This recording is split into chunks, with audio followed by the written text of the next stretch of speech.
It is time to crown the first ever Crown Jewel champion of WWE from the ever progressive city of Saudi Arabia. Unless you're John Albert tonight, this show is all about WWE, where their motto is "We work everyone." And of course, work is misspelled because WWE logic doesn't exist. But you're not going to get more of that for free, so I digress. Welcome to City Predicting. Welcome to the discussion. This is WWE Crown Jewel. Let's freaking go. Hello, everybody, and welcome once again to City Predicting. You know what this is. I am the simple man. My name is Noah Foster. Women Tonight is a trifecta of wonderful minds. We, of course, have the Rage of Wrestling, Walter Cruz, and the Renegade of Wrestling, JJ Williams. Bring a little bit more color in the background. And I hope that y'all enjoy the conversation. Please like, subscribe, comment, tell a friend. Stay tuned as Super Live Studios will bring you coverage tomorrow night. Oh, that's the back lounge. Yeah, of course, we model ourselves as the following. Endorse that if you will. That's entirely up to you. We are the Simply Reliable Studios. And I hope everybody enjoys the conversation. We're going to simply predict this card, WWE Crown Jewel. And again, your opinions matter too. If you want to be part of the Predictions League, you know what to do as this guy shows up, as he's also in the league too.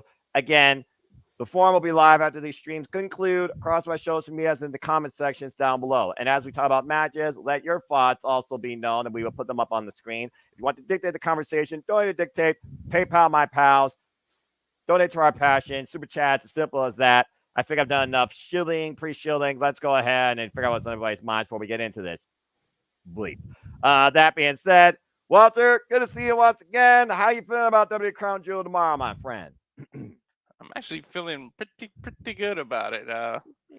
Aside from the whole crown jewel title thing, to me it's stacked. We were talking about it all before air, before you went on your pre-rant, but I'm looking forward to it. I'd say 8 out of 10 for me. Well, that's fair. I mean, again, under the Paul Triple H Levesque era, where we're trying to bring professional wrestling to a brighter light, but TKO still owns the world, and so does The Rock. That's a whole different type of conversation. State of no to give real more on that. I can respect that analysis.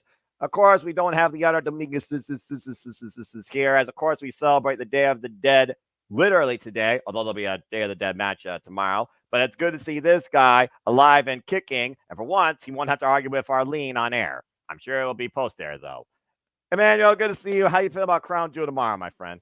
I mean, it's gonna be okay. I mean, like, kind of like feeling okay with the matches. I mean, like some of them, like I don't want to see, but it is what it is. I mean, as long as you enjoy the wrestling and the like where the storyline's going, you're gonna have a good time. I mean, like, but for me, it's like one of those things. Like, I don't really want to see the business die.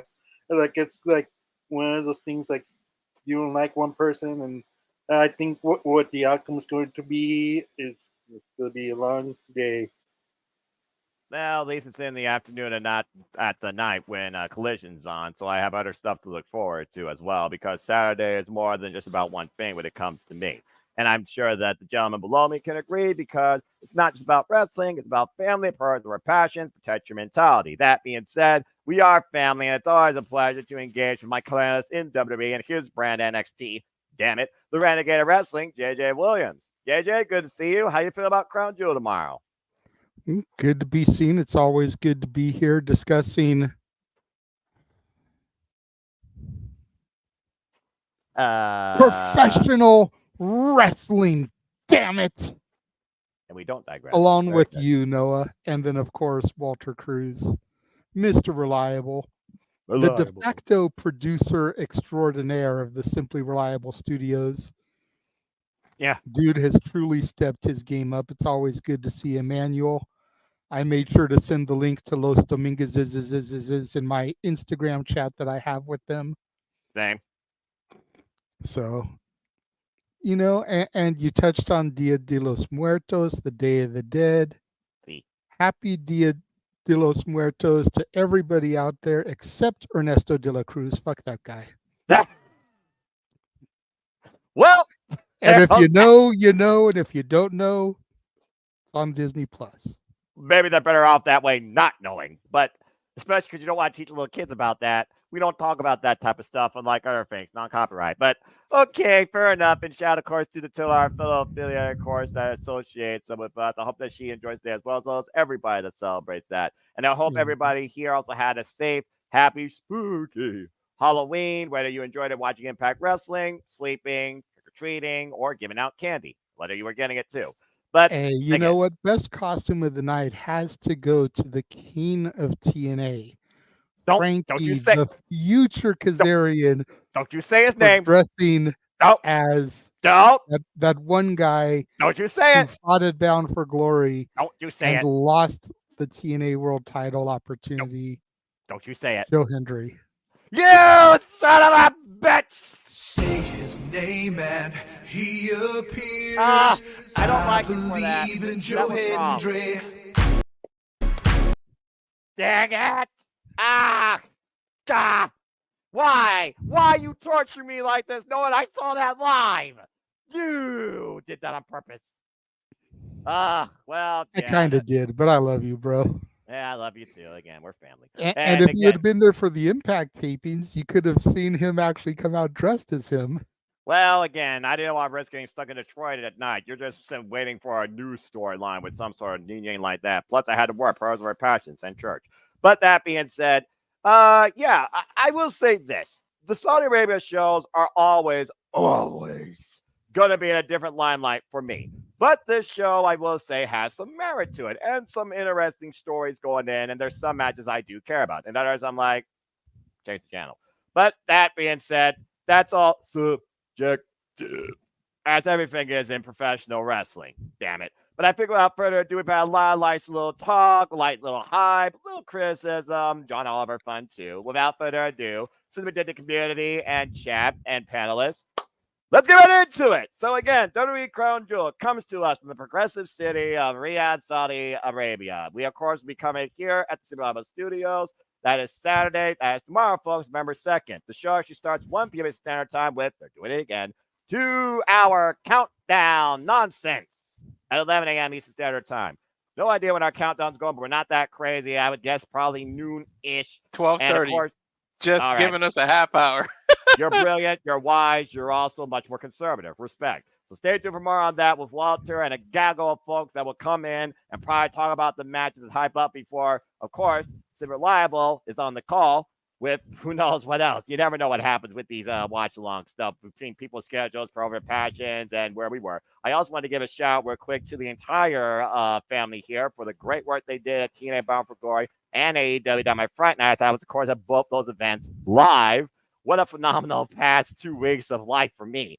But anyway, we got 7 matches to discuss here. And again, we got championships, got some grudge storylines, we got bootleg versus bootleg bloodline, and some other stuff too. So let's go ahead and get into the card again, folks. Let your predictions be known as well. And to everybody involved in the Predictions League, no leaderboard because this is the second to last event of the WWE PL League. Good luck to everybody. In and out, a team no DQ. And that includes the Galaxy and the internal battle of the Domingos too. And Natalie, please continue. You've had a great debut. I hope to see you next year. Let's go ahead and start talking about these matches, shall we? Let's go ahead and start things off with a Crown Jewel Championship. And I'm just going to go ahead and kick things off with this because I feel like women should be an opener. But I think it's going to be more of an opener for a premiere aspect of this show versus the other women's contest. Let's go ahead and talk about the first ever WWE Women's Crown Jewel Champion. It will be either the irresistible force, Nia Jax, the current WWE Undisputed Women's Champion, or Raw's, and by the way, Nia Jax versus SmackDown, Raw's own Liv Morgan, the current WWE Women's Heavyweight Champion. Boy, oh boy, how things gone into a time warp where I feel like it's once again Raw and SmackDown trying to collide with each other. Definitely not coexisting. We've seen these crossover promos now. We've seen Timothy Stratton, including those that watched SmackDown 9 if you haven't yet. Spoiler alert a little bit. Try and keep it minimal, though. We, of course, know Timothy Stratton has made a promise that she says she will leave with somebody's title, maybe somebody's carry-on. But that being said, we've seen these two go back and forth when it comes to who's the stronger champion, who's more dominant. It feels more about self-preservation and egos than brand identity / brand supremacy. BraggingRightsWish.com. But it's one of those things right now where it's still pretty dead even. We know that Morgan has Raquel in her corner. We know Rhea may not be a non-factor because if you watch JJ's NXT, like I watch the highlights every week now, that's how good your brand's gotten. We saw Rhea Ripley got decimated in the parking lot by both Raquel and Liv at the end of pre-Halloween. What a nasty trick before she actually could try and get any treats. Damn. So right now, it's very tricky to wonder who's going to win this. And let me also put this out here. This is a photo op for the 50K Dynamite encrusted chest plate because they will not get to keep the belt. They get a ring. And I guess it's about who can get the most rings. Gee, where have I heard this before? But that being said, it's a first. We'll see what happens. We know the last time we were in Saudi Arabia, though, Nia Jax did win when it mattered the most, becoming the queen of the ring, which is why now she's the queen of SmackDown, like it or not. JJ, let's start with you. We'll go around the horn here clockwise because I don't know about you, and I know Statboy's not here. And shout out to Statboy and Dory Lou. I bet they want to be here, but again, first the pageant. God bless them. We follow Statboy Sports Bar, and congrats to the Dodgers winning the World Series. It's incredible work they did covering that too. It's got to be one of those situations where one brand's going to win one, the other's going to win the other. It just seems too logical, and I know it's WWE, but this is WWE. It just seems like that happens more than not. That's the formula of PLE. And whether or not you call it Survivor Series for Brand Supremacy, or I don't know if you remember this show or you were on hiatus, one time long ago, they did something called Bragging Rights, where it was also about Raw versus SmackDown. And personally, it feels more like that to me instead of a trophy. It's a photo op with a giant chest plate belt that's staying in Saudi Arabia. Who do you got being the first women's ever Crown Jewel champion in WWE? And yes, I know your feelings towards one, but we are going to remain as unbiased as the hell with that. This is my brand. Go fucking nuts. Go ahead and tell us your thoughts on this match. Who you got winning the first women's WWE Crown Jewel champion? Well, since you went ahead and opened Pandora's box and gave me the ability to speak freely, I don't care who I piss off. This match is all for Nia. Nia deserves it. She has earned it. She has proven all of her haters wrong. I don't give a fuck how bad you thought that she was her first round. She has been a breath of fresh air in the women's division, the ever dwindling women's division, as we learned today via Twix, that a couple of talents will be leaving once their contract expires. Eric's going to give it to you. Wait, what? Yes, Miss Tegan Knox and Miss Indy Hartwell Indy? But she's with are Captain. not going to be re-signed. Oh, I feel bad. Well, for I them. mean, they moved Dexter into the Wyatt family, so no more Index. I guess that's fair. And Paul Levesque has got such a boner for Johnny Gargano that if he fired Candice LeRae, Gargano would walk too. So Indy is the disposable one. That's sad, but logically, But he's stop me if I'm telling lies. Let's see. No, lies detected. Anyway, back to our scheduled program and continue. If we go off of the traditional trend in WWE programming, it doesn't matter who's booking, whether it's Vince McMahon, Paul Levesque, Pat Patterson, Bruce Pritchard, Ed Ferrara, Vince Russo, whoever is strong going into the show loses at the show. Tiffy Time got the opportunity to go toe-to-toe with Liv Morgan tonight on SmackDown, and Liv beat her. I don't care about Raquel. I do care about Dom. Dom has grown by leaps and bounds as well ever since going heel and leaving his daddy in the dust, his deadbeat dad.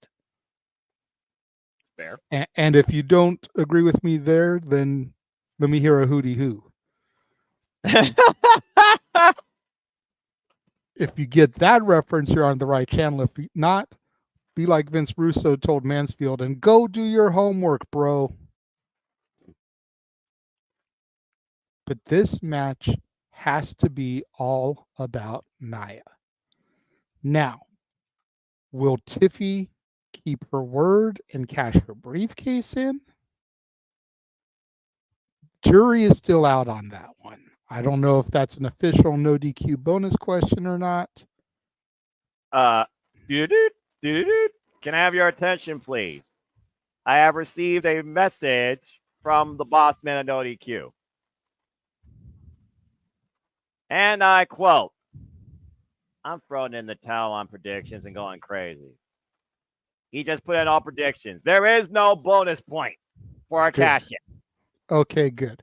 So I don't have to worry about that then. Nope. I'll be happy either way, though. Because as grand of a stage as Saudi is, and it was only 5 years ago that women were able to have their first match in Saudi Arabia. So as huge of a moment as it would be for Tiffany Stratton to cash in her briefcase and make history over there, I'd rather it be on home turf. I'd rather it be at a Big Four. Survivor Series is around the corner. The Rumble's just a couple months after that, and WrestleMania is less than 6 months away. That's still crazy, but yes, that is absolutely correct. I don't know if she's going to do the WrestleMania cash-in that's been discussed, because I feel like Liv's title reign is getting incredibly stale. And that's not even just hate. That's the fact that people would rather see Raquel drop Liv as opposed to Raquel be Liv's heavy. Accurate. What are we doing? Fucking running Mercedes and Camille over here? A toothpick champion that's being flanked by a thicker, more badass bodyguard? I loved Camille versus Chris Black, by the way. Continue. It was a hell of a match. The power. I need the power on Bach. Anyway, sorry. But Nia Jax for the win. Alrighty. For those that don't know, city predicting goes as follows. I always let everybody speak their mind, but when it comes to a big card and where I think people might be the same or not, we usually set the ballot with the opening decorum and, of course, pontification by the selected individual. So JJ has set the ballot for Nia Jax to become the first ever WWE Women's Crown Jewel Champion. I now open the floor to see if anyone agrees or disagrees, particularly before moving on or saying it's unanimous. So, Nia Jax for the win. Do we have a disagreement going on? That did not take long. Yes, Walter, you're on the floor. Why do you think Liv Morgan is the one to win the first ever Women's Crown Jewel Championship? I do agree about Nia and her second run. But I've always been on Nia. So like me, I've always been praising Nia. I never saw what other people saw. I always liked her, but I just think because Liv and Rhea and that whole story that she'll lose too much momentum if she loses this, and it's more about Dirty Dom and everybody. But to be honest, I think Tiffany's overshadowing both of them. I think this is more about Tiffy time than either one of them. To be honest, I definitely agree that. People are just salving at the mouth for her to cash in. But I think you got to do what Seth Rollins did and do it at WrestleMania, have that big moment for the females. Yeah, because that's what we need to do. Because I think Carmella was like the only one that really held the briefcase for long because everybody else just cashed it in when they won it. So correct. Yeah, she's got it. She's got to hang on to it. But yeah, I just think they're gonna give it to Liv, just because she's on Raw. Raw's about to go to Netflix. They want that momentum. They wanted everything, so they want Raw to have that, so she can brag about being that champ and all that. Like it's more like a business thing because of Netflix is right around the corner. But with Dom and Rhea and everything, I just think it goes to Liv. Okay. Well, this is interesting. So it's one Liv, one Nia, and the chat is also speaking out. And shout out to Jerry's World. Jerry's World. Good to see you, as always. Good to see you, Pop. Appreciate you, brother. He also says Liv. But we're going to look at the panel right now, and I'm going to keep myself for last because I can't. I'm the host. Emmanuel, who just got out of jail, and it didn't cost you $50. You rolled doubles. That's a Monopoly reference for you, folks. I love board games.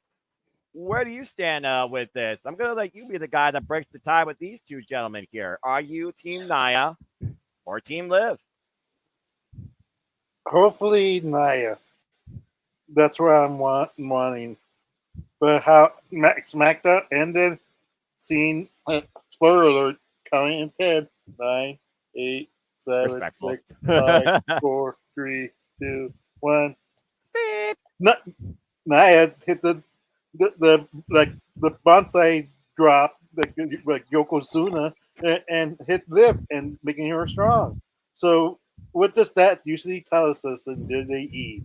That the whoever came strong will lose, and Raquel is gonna interfere, and somehow, some way, sadly, Liv is gonna win this title.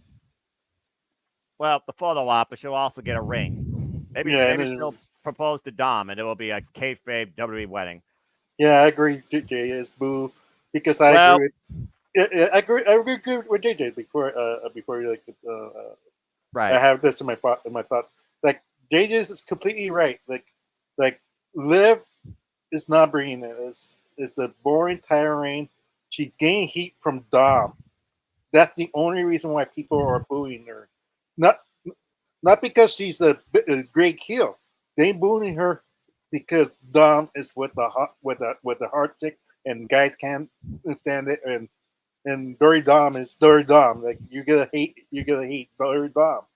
He's a great heel. He knows how to work the people. He knows how to trigger the people. Like he knows how to be arrogant and like he's a clever young guy. He's gonna go places once he goes on its own because I think Liv and Raquel is kind of falling down.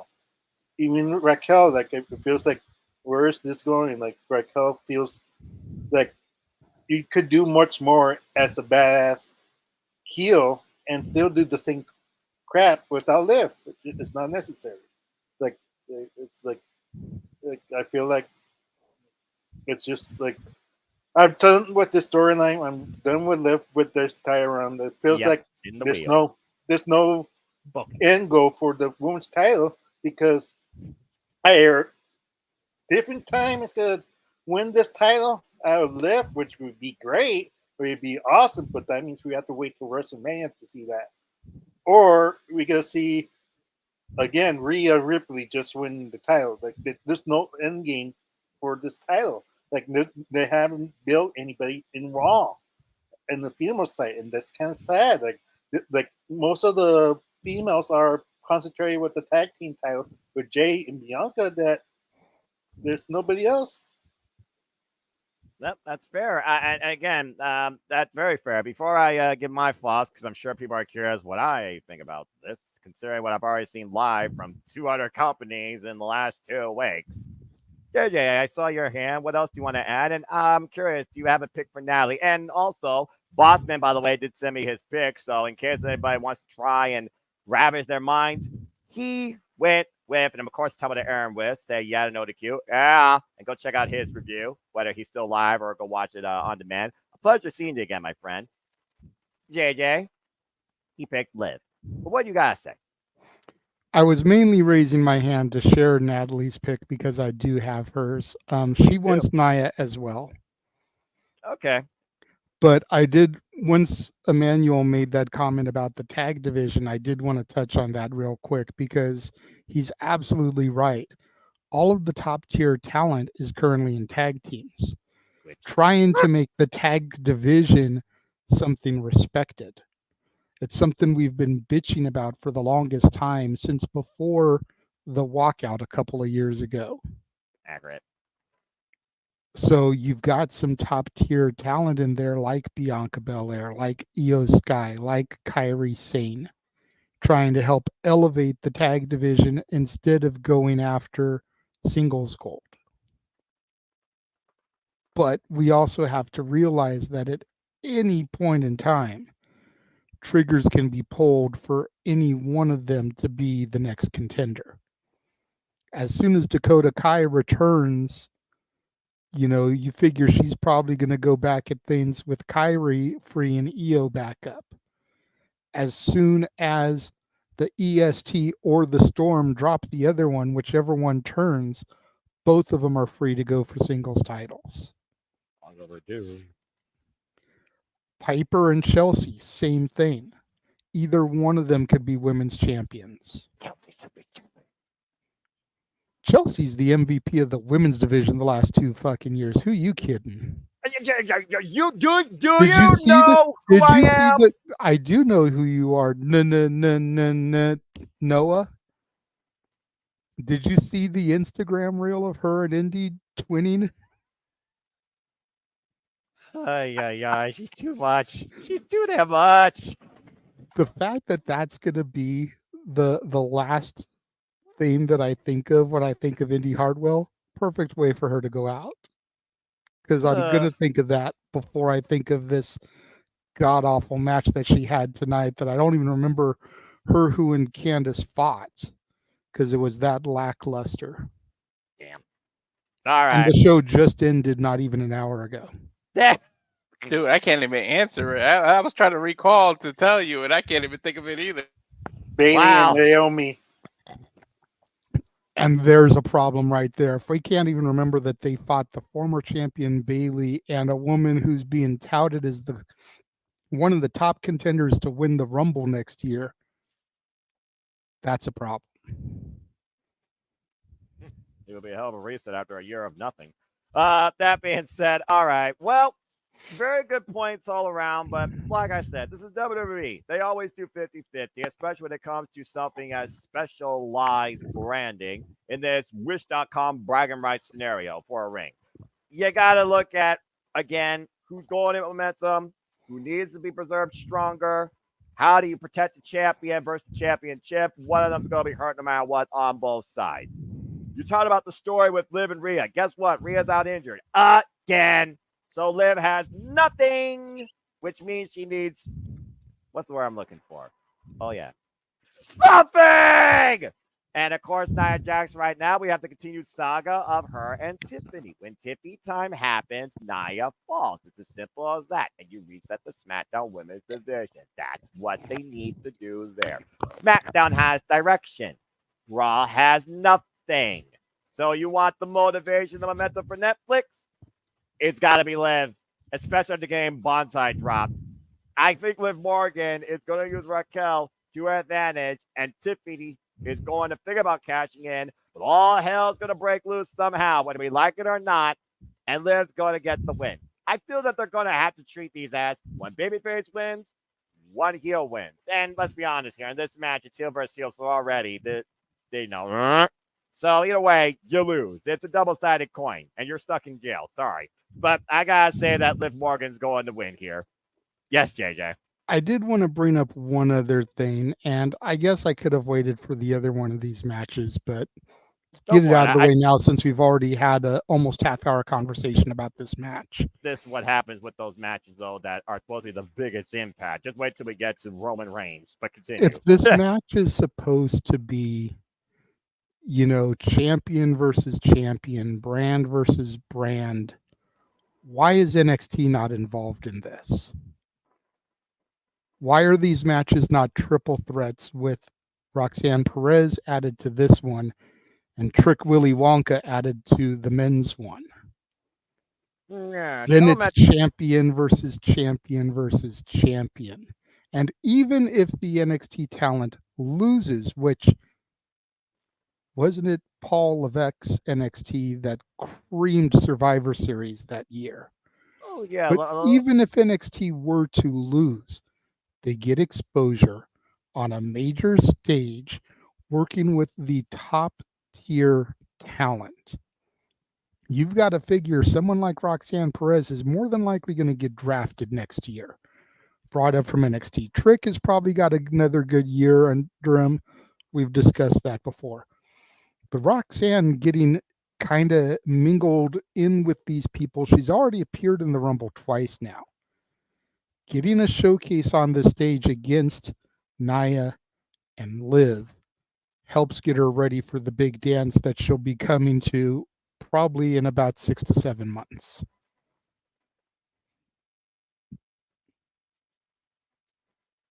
Elementary, my dear JJ. They still don't recognize the supremacy of the NXT brand over the Raw and SmackDown identity, for they are the mainstream moneymakers, while they still look at NXT as developmental. And if I have to guess, this Saudi prince thinks Yokozuna is alive. She probably doesn't even know that NXT exists. So NXT will be undermined by Saudi Arabia authorities at the risk of Raw and SmackDown being exposed to the weaknesses they have as champions. Because Roxanne Perez would kick both their asses and definitely would deserve to win more. But that's all I got to say about that. The Prince may not know NXT exists, but the fans sure as fuck too. Then If make you them watched the chant. kickoff, they were chanting NXT. Then make them chant NXT louder than ever during this damn match that I care the least about on this card for a particular reason, besides the fact that it's heel versus heel and logic doesn't exist for this 50K diamond plate photo op. Anyway. It was to the point that Triple H had to ask the crowd if they wanted him to bring NXT over there, and then he said he'd have to talk to Sean. Well, I mean, so hey. The fans in Saudi know the fuck about NXT. Well, I mean, hey, they'd maybe pop major for Roxy.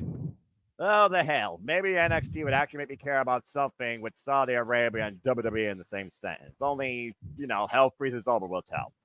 All right, let's go ahead and move on from there to something that we do care a little bit more about, that has story and that actually is heel versus face. And we're going to keep going around the horn and Manuel kick off. Let's talk about what the hell is happening here. Randy Orton trying to fix this? I don't know how you fix it against a guy that literally will break people in half, friend or enemy. And I heard about, I heard about the tension during the kickoff or countdown, whatever the fuck they call it. WWE, you freaking naming jackasses. It's Randy Orton versus Kevin Owens, and it's been a long time since I've seen these two on opposite sides of the ring. I mean, former tag team partners. Of course, we saw that little debacle after Kevin Owens wiped out Cody Rhodes that I believe was WWE Bad Blood. We saw the fallout from that. We saw Randy Orton try to play peacekeeper, and there was inadvertent contact. Kevin Owens wiped out Randy Orton by Randy Orton swatting on Cody's behalf. And so here we are with this one-on-one match where Kevin Owens is trying to prove once again why he is right and he's the victim. Where have I heard this before? Why Randy Orton right now is looking to put away his former tag team partner with the three most dangerous letters in the business, allegedly.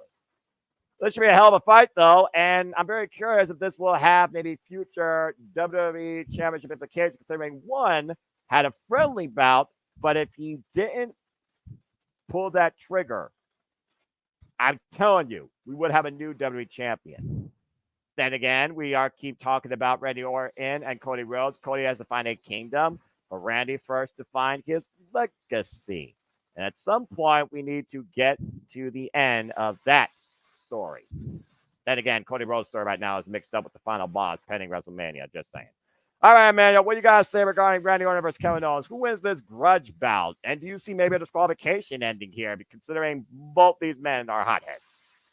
No, I think unfortunately, Randy Orton's streak of losing in the PLE is going to continue. Kevin Owens, yeah, sadly, Kevin Owens is going to win against Randy Orton. That way, it's going to be setting up Kevin Owens versus Cody Rhodes at Survivor Series, War Games. That way, he's officially out of the War Game conversation about the Bloodline versus Bloodline. And he doesn't need to do much. Like Kevin Owens, just recently turned heel. He really needs the momentum. He needs to be in really badly. That wow, he just did that to Randy Orton. That's what he really needs right now in this in his career, because right now, Triple H set him up to be more evil and more loose cannon than ever before. That he's lost it inside his head. So he needs to really, beat Randy Orton like never before, and hopefully, that's how the match goes. All right. So he has Kevin Owens bludgeoning Randy Orton, it sounds like. And we've seen Kevin Owens' mean streak, Walter, since the black and gold NXT, of course, when he first destroyed Sami Zayn to win his NXT championship. And if he's going back to that prize fighter mode, according to Manuel, beating a 14-time world champion to get back to the world championship picture, that's a hell of a way to move forward, where wins and losses should actually matter towards that, just saying. But that being said, you know how this goes. Emmanuel has opened the ballot and set the ballot to KO. And so let's Pop. Thank you, Pop, for your reaction. Do we have a disagreement? Going once, going twice. Yeah. Yes, JJ. You're muted, brother. Technically not from me. Natalie disagrees. You She's tell. not here to defend herself and give her reasons behind it, but she picked Randy Orton. I co-sign with Emmanuel for pretty much all the same reasons. I'm going KO. As much as I love RKO, and as much as I'd love to razz my dad a little bit by saying you forgot a letter there, everything Emmanuel said is accurate. KO just turned. He's got to get the victory to justify the heel turn. Plus, it'll push Randy further on that deep end. If you watched SmackDown tonight, I know you only look at highlights. Randy and Cody backstage talking again, and when Cody bent down, Randy just turned and looked at the championship like, you're in my future. There was a subtle thing, but picked up on it because it's foreshadowing. So, yeah, yes, and Natalie disagrees, but I agree. well, this may be interesting. So Natalie says Randy Orton. Emmanuel says Kevin Owens. Jada says Kevin Owens. Pop says Kevin Owens. I say Kevin Owens. And Riff says Randy Orton. I say Kevin just- Owens. And Walter says Kevin Owens. I mean, it's one of those things where what does Randy Orton really need here? I mean, if we're going to push Randy Orton to face Cody, I think you got to push the legend killer back. I need to hear him get those voices back in his head. And if Kevin Owens beats them into his head, and that means that Randy Orton's off for a little bit of time while you continue the Kevin Owens and Cody saga, I think it makes sense. I think you build Kevin Owens and Randy Orton maybe to, or excuse me, Randy Orton and Cody Rhodes to the Royal Rumble. Because I honestly don't think you need Cody Rhodes in the Royal Rumble again. 2 years, just saying, 2-year consecutive winner. Let's change it up a little bit, just saying. And I know that we're still thinking about the story unfinished and barely started since Cody beat Roman at WrestleMania. But you got to put something in between there. And at this point, he has nothing to do with family business. So he doesn't need to be in War Games, as Emmanuel was alluding to earlier. So simply put, I agree with everybody here that put in those 2 letters, including Pop. I say KO. Walter, do you have anything further to add before we move on? I was just gonna say you got to push Randy Orton over the edge because think about what Cody's been talking about ever since he came back. His dad's legacy. What is Randy Orton's nickname? The Legend Killer. So it's Dang. legacy versus legend again. So you got to do it. You got to do it either Royal Rumble or I don't know if there's an elimination chamber or something, but you got to do something. Something! Had to do it. Jake Suffolk needs something too. Daniel, good to see you in the chat. Daniel saying Randy Orton wins via DQ. That's another thing, though. There's no gold on the line here, but the result matters in the end who is declared the winner. And again, if Kevin Owens' emotions get the best of him and he wants to put a statement out there, yeah, maybe he does bludgeon Randy Orton, but maybe he gets disqualified. But do you want a disqualification result in this type of matchup where you're trying to push the Kevin Owens agenda and maybe Randy Orton at the same time? Does either man gain anything with a DQ finish? I don't think so. I know in Saudi Arabia shows in the past we've seen DQ finishes even for championship matches, but this is one that I don't think needs it. And I think right now that Kevin Owens, he needs a definitive win to push this thing forward. He could sneak his way to it. And JJ apparently just got an idea, but before that, there's the other Dominguez. He says Randy Orton is my winner in my heart.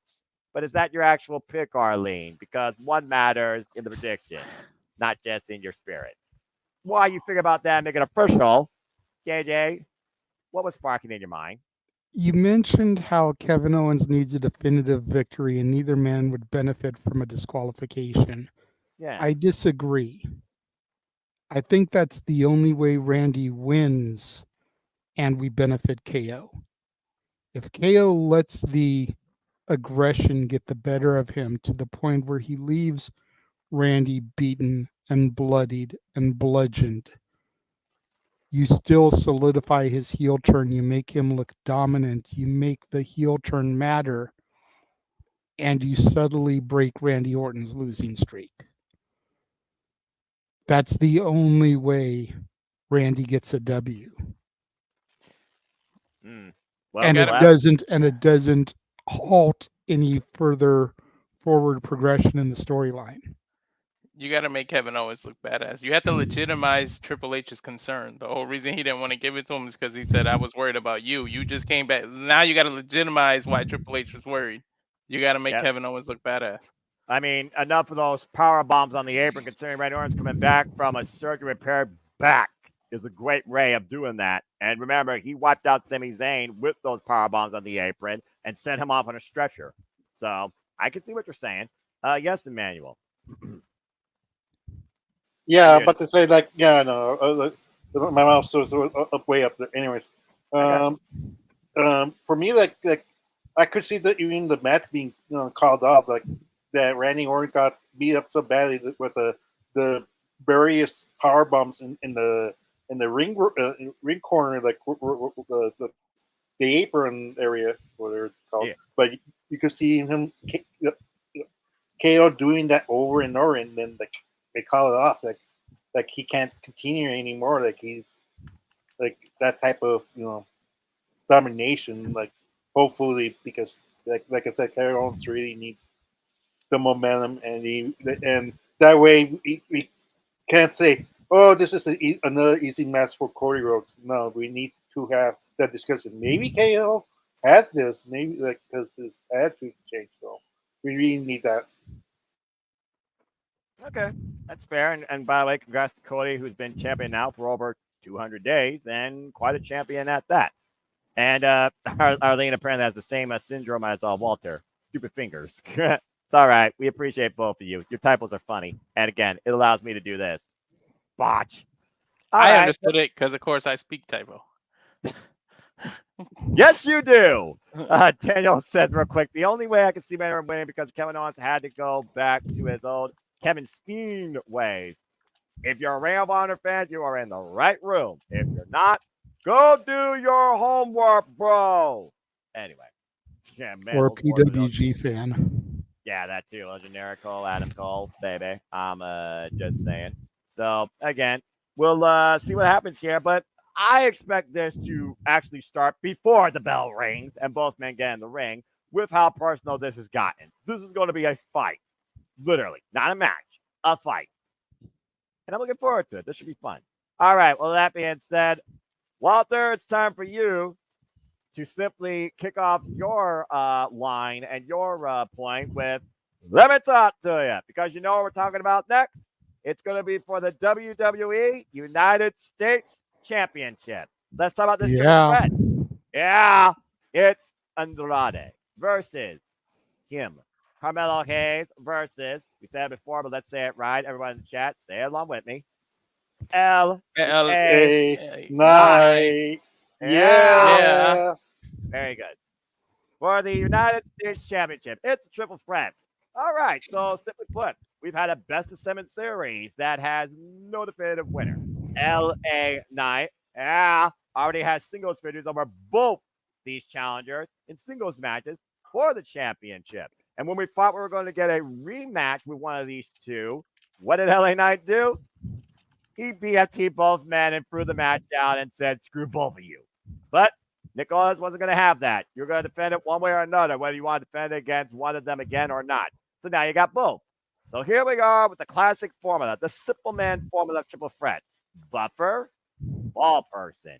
LA Knight, of course, has been champion since SummerSlam after beating the Maverick Logan Paul. And again, has really brought new life to the United States Championship, considering the fact it's been on TV every week. What a freaking wild idea.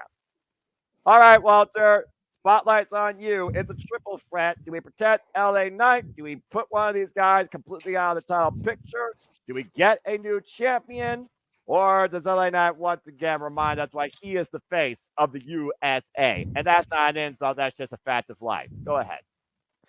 This is pretty much El Combate del Apodo, the match of nicknames. That's pretty much what this is right here, because it just that's what it's all about. But for me, you got to give it to Carmelo Hayes. Like, I feel like that's why it was made into a triple threat. Carmelo Hayes is walking out with the U.S. title, and you get to protect LA Knight, yeah, by having him beat Andrade. Because not only that, but then even though this isn't the one-on-one, he breaks the tie of who pinned who the most. So you got to give it to Carmelo Hayes, because he's on the up and coming. He came from NXT. He was in this. You put him with Andrade. It's got to lead to something. You gotta give me something. It's got to be Carmelo. Oh, wow. All right, then. So Walter has set the bout for a new United States champion, the former NXT champion, and he believes that he will not miss. He picked Carmelo Hayes. So, again, with this being a triple threat and championship, I'm very curious to see what everyone else thinks. But right now, it's Hayes. Do we have a disagreement? Going once? Going twice? Eh. JJ, what do you or Natalie have to say about this? I'm glad you phrased it that way because it's not me once again, it's my daughter. She believes the champ is retaining. I agree with Walter.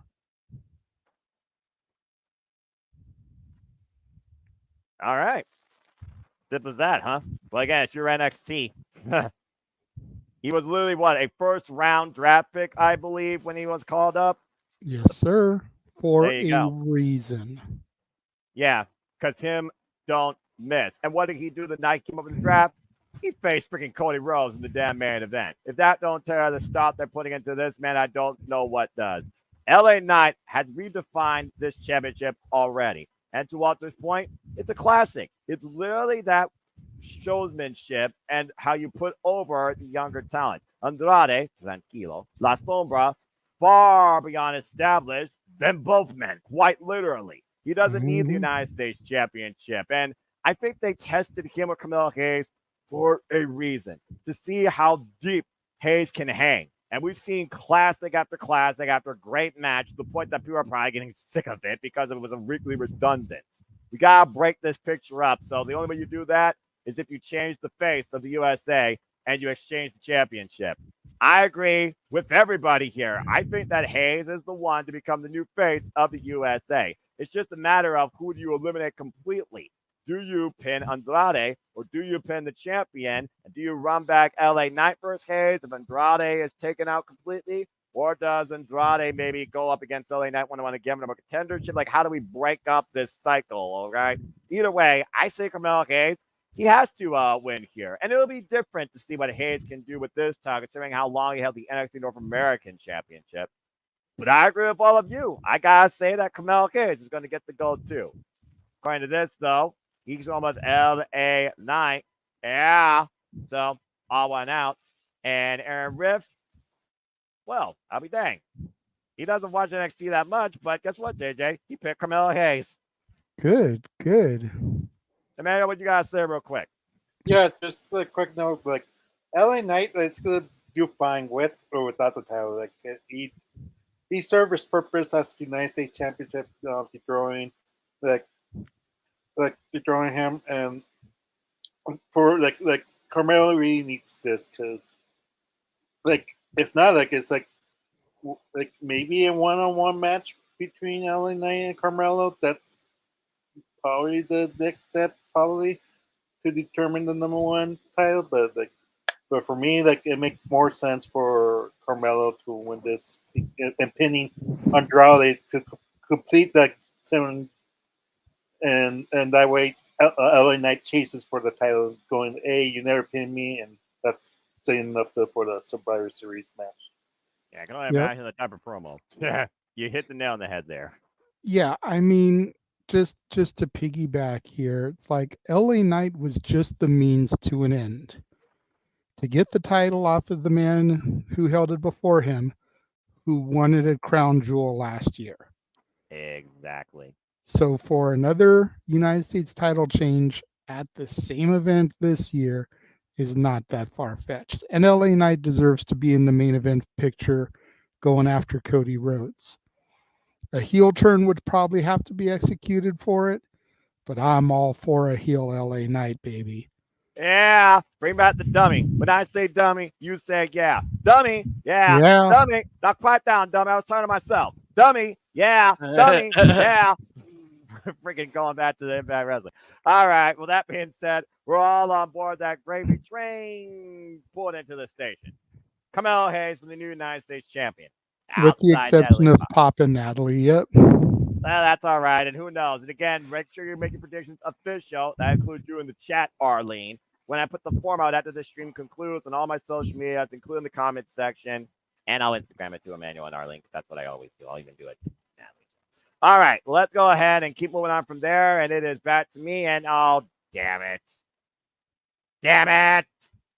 Damn it. Go ahead and skip Damn yourself. it. Let me do this one because I've got some shit to say on this one. Well, I know you'll be more friendly. Because than I know will we be. don't want to trigger NAF just yet. We need some super chats for that. I'm trying to be a good boy tonight. I just came back from Fright Night Diamond and TNA Bound for Glory. I'm trying to be a good boy, okay? Why don't you take the lead on Cody and Gunther? Because I know how you can speak about the Reign General. And Cody Rhodes, for that matter. And this, honestly, that match, honestly, is probably the one I care the most about. But that being said, yep, they go ahead and set the pace for you to go ahead and talk about this, and thank you for that. It is the WWE Women's Tag Team Championship Fatal 4-Way. We have Damage Control. We have Last Legend and... Jakara Jackson. Yeah, that name. Come we on, have, Noah. I don't know this. Fine. Jakara Jackson and Last Legend, who have invaded the main roster like a virus on a smartphone. We have Jade Cargill and Bianca Belair, who currently hold the WWE Women's Tag Team Champions after being the Unholy Union. Let's talk about that still. And of course, we have the team I hope that wins: Piper Niven and. You're gonna make me say it, are you? Yes, I am. Things I do for friends. We have Piper Niven and Chelsea Green. Damn you. And again, it's a fatal 4-way for the WWE Women's Tag Team Championship. This has been a debacle ever since Bianca Belair and Jade Cargill regained these titles. And I believe defended now, I think, against two of these teams. And this other team has invaded and should be the rightful champs, in my opinion, pretty much making a name for themselves and getting their revenge against these party crashers on all three brands. Their own brand, Raw and NXT. You know exactly which team I mean. All right, I'm going to shut up now because I already said my piece, and there's one team I care about here that should be the champs. They're not on the graphics, so I'll settle for Plan B. Okay, JJ, what do you got to say regarding this women's title fatal 4-way? Who you got leading with the straps? Well, before I get to my prediction, I need to talk up the women that formerly represented Metaphor, the dynamic duo that you affectionately refer to as the TikTok rejects.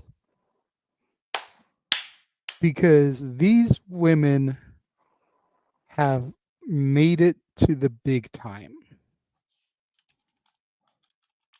Jakara Jackson, if I'm being honest, I think she's a byproduct. She's disposable. They got moved up because Lash Legend has proved her merit and proved that she can go with some of these bitches. I'll give you despite that the fact that she has yet to hold a championship. I feel like Lash and Jakara moving to the main roster is very much a Bianca Jade situation. Jakara is going to be carried by Lash until the point where one of them turns on the other. Who turns on who? Don't care at this point. I think I buy Lash as a more dominant heel than I do Jakara. But I felt the same way with Crime Time, and it was JTG that turned on Big Shad. That's fair. So having Jakara turn on Lash, especially with as over as Trick Willie is, wouldn't be surprising. I also feel like these women got called up because the women's division in NXT despite the fact that we all agree it is the second best women's division in the United States, Lash and Jakara don't fit there. Not anymore. Whee! So now they have an opportunity to be in the ring with 6 veterans of either the black and gold NXT or NXT UK. Excuse me, 5 veterans because Jade came from AEW. Botch, but But accurate. Bianca, Io, Kyrie, Piper, and even Chelsea had her run. This is an opportunity to put these women in there with talent that can elevate. I know you didn't watch SmackDown Live. You don't have, or you do have USA because it's not on Fox anymore. Correct. Keep forgetting about the new move because it's still so new. But you're a highlight watcher anyways. Damn right. Go seek out the fatal 4-way that happened tonight that had Lash, Io, Bianca, and Piper dressed as Wolverine while Chelsea was dressed as Deadpool. Watch this fatal 4-way match. Lash, little sloppy in the beginning. Think it was the butterflies being in the ring with the other 3 dominant women. Once she got her shit together, she was a force. I see big things for Lash Legend in the future. I don't think those things are going to happen tomorrow, but I wouldn't be pissed if they did. I do believe that the champs are going to retain. As much as that may piss you off, bruv, because I honestly would not be mad if Piper and Chelsea walked out with the gold either. Because as much as we both adore Chelsea, I'm a huge Piper fan. I respect that. I like Piper too. I still wish a big part of But- Gallus, but anyway, continue. Their time is coming, though. I feel like Damage Control's time has passed them by. Mm-hmm. It's in the rear view. Unless they establish a trios title and we don't need any more championships. Fair. Damage Control's in the rear view. But Lash and Jakara,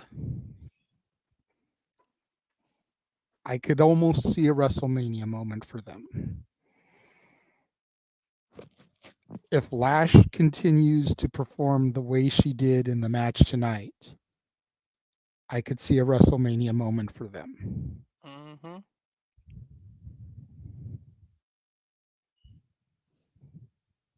All right. I respect that breakdown and participation of the development of the women's tag team division and the endorsement of Lash Legend and the Jakara. So, all right. And before then. you throw it to anyone else, Natalie has Bianca and Jade retaining as well. I didn't want to assume, but I figured that's probably what most people are going to say because, unlike the triple threat, I think the Fatal 4 was to protect the championships and the champions for a reason. This is one of those Although every time they've gone to a foreign country, the titles have changed hands this year. Bianca and Jade lost it in a similar match. Triple threat. I think it was a triple threat instead of a fatal 4-way, but they lost it in that. That's true. Clash of the Castle, and of course they won them. Won them in Backlash in France. So these guys are on point. I didn't think about that. All right. Well, that being said, the bow's been set to champions retaining. So, good to see you, Safety. Always appreciate you. Yeah. Backlash France, King of the Ring, Bash in Berlin. Titles changed hands at all of those shows. Yep. And no problem, Manuel. Just recharge yourself if you can. That being said, we've already got 3 teams talked about here. It sounds like Arlene going with Io Sky and Kairi Sane. Father-daughter duo here. The Renegades believe that the champs will retain. And no problem, bruv. Trust me, we'll be talking about Roman Reigns longer than his entrance. That being said, treat it like a Glade and plug it in, plug it in. Pop Yeah, going right. for Damage Control. Not expecting that. Okay, well, this is interesting. Let's see what Bossman Riff has to say while he's just literally throwing a dart blind. Dude, did you forget to give Pops a Father's Day gift or something? He's disagreeing with you on like every match. Look, me and Pop just had some great time together this past weekend when we were in Missouri. We just have differing minds when it comes to a lot of things. Hey, there's nothing wrong with that. That's why families are so damn dynamic. I mean, hell, look at us. I'm the freaking guy that will turn NAF against WWE before I do it to any other company. That being said, fuck it. Still risking the point. Damn it. Give it to them if you're not going to give her a world championship. Still going with Chelsea Green and Piper Niven. Although mine says Champs are going to retain because fatal four-way. They don't have to be involved in the decision, but they also can pin the weakest team or the greenest team or the lowest team. So it's one of those things where it's like I'm like a triple threat. Fatal four-way, you got so many different elements here. And Chelsea Green and Piper Niven have already wiped out Damage Control and Lash Legend and Chikara Jackson. Why Damage Control have had their fallout with the champions in a traditional match before Lash Legend, Chikara Jackson debacle that. So it's like, you literally just cross the webs on who has hit who. So in the fatal four-way tonight, what are we talking about? The ones with momentum going in usually lose. But again, the ones that weren't pinned, do they lose momentum? I don't think so. And there's probably a reason why Bianca Belair and Jade Cargill have held on to these titles again for as long as they have as a duo versus singles. Still waiting for these two badass bitches to go heel on each other and freaking go rogue for the freaking world title. Just saying.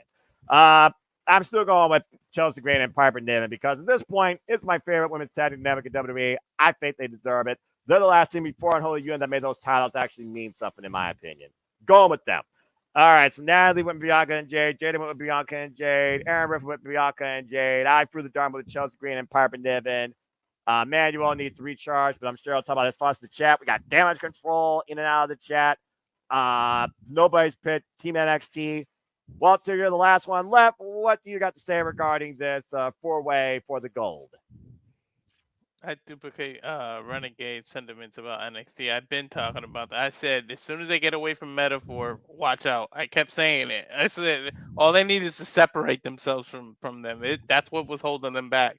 And now The Rock is gonna be strapped to them. But yeah, I see the champions retaining. I just wish if you're gonna keep booking triple threats and fatal four-way, make them earn it. Start making them elimination matches where you got to get rid of everybody and prove you deserve the victory. Like I'm sick of this trying to make someone look strong, so we do a triple threat where the first person wins. Like start eliminating people, especially if you're not gonna give us traditional Survivor Series matches because of War Games. Give it to us in that kind of sense. Do elimination triple threats, elimination four-way, fatal four-ways. Do stuff like that. If you're not gonna do Survivor Series anymore, give it to us on Crown Jewel if you're gonna book it right before Survivor Series. Yeah, here they are doing freaking number one contender tag team tournaments with a triple threat number one contenders match, but they can't do number one contenders match for these women tag team titles or some sort of elimination factor or even a damn scramble to actually determine legitimate real world wild champions that beat the entire field versus being preserved, outlasting two others and eliminating one. To that point, I hope they make the 10-woman tag at the 2300 on Wednesday elimination. Mm-hmm. Yeah, because they don't do eliminations, but they keep doing freaking gauntlets. Like, just do elimination then, and put them all in there. Like, well, I gotta get everybody on the card. Gotta get everybody on the card somehow, I guess, and longer than freaking 5 minutes. I don't freaking know. Just I don't know, but yeah, the women they don't have definitive women tag team competition for traditional matches, so they just rule them all together. Anyway, I guess. Ouch. Don't know if I would go that far. Anyway, all right. Well, I don't give a fuck if I lose this point. Chelsea Green and Piper Niven deserve it. Chelsea Green for the win. Chelsea Green for MVP. Chelsea Green for MVP. I'll be happy if they actually win. Emmanuel's got Chelsea and Piper too. Good man. He says Dakota Kai is going to cost Damage Control. Well, there was that subtle tension a while back where Io Sky says Damage Control needs to change. And Dakota Kai, once again, you want to talk about people that are injury prone. Damn, Dakota Kai was the one I thought that was going to be a singles champion, and she's barely able to hold on to a championship long enough before she's freaking injured. Good grief, Dakota. What are you doing? Hope you're okay. I would love it if Chelsea and Piper win because I know Chelsea would just be insufferable as a champion. I would love it. Yes. Yes. But Yes. to that point, both Chelsea and Piper deserve singles titles over tag. I agree, but it's not like they're gonna do Chelsea Green versus Nia Jax. Although I wouldn't mind that if Piper Niven cost Nia the title, and then Tiffany cashing in on Chelsea. But again, I don't see a cash in with this type of opportunity at hand to either WrestleMania or, dare I say, the night after. Even though there's 2 nights, but I do get what you're both saying. How many times have I fucking lobbied for Chelsea Green to be the damn women's champion? Damn it. Laura Too Van many. Ness was the freaking champion in the Impact Wrestling 6-sided Axis Destination Pop America bullshit Cornet era when TNA didn't have a fucking identity. Sorry. Anyway. NAF. NAF. Want NAF to NAF. make that appearance? $25. Don't. I mean, bring there's a out- goal. There's a goal set up on my side of things that if we get $5 super chats, me and you will do a simple take on Tuesday. That's fair. And I'll commit to that. I'm a man of my word. And by the way, shout out to the ClearCon Andrew. Get your prime cuts. And again, thank you for tuning in, Cleaver. Let us know your thoughts, even if it's just for a split second. And again, stay tuned for the forum. I haven't forgotten it. I know my job. But that being said, quit trying to bring out the devil inside of me. All right. Anyway, okay. Got a little bit hot there. inside. Devil inside. Didn't you sing that for Halloween karaoke? Yes, but I was Since we're actually talking thinking about about- there's the devil We're inside talking of about me. goals. Let me put that up there. I was thinking about that song from NXT Loud, the Black and Gold. But anyway, that's a whole different conversation. All right, well, let's go ahead and change this conversation now to the match I care about the most, considering the value that I grant these two men when it comes to professional wrestling greatness as champions. But I'm a little bit scared, considering, again, one has to lose. But in the meantime, ladies and gentlemen,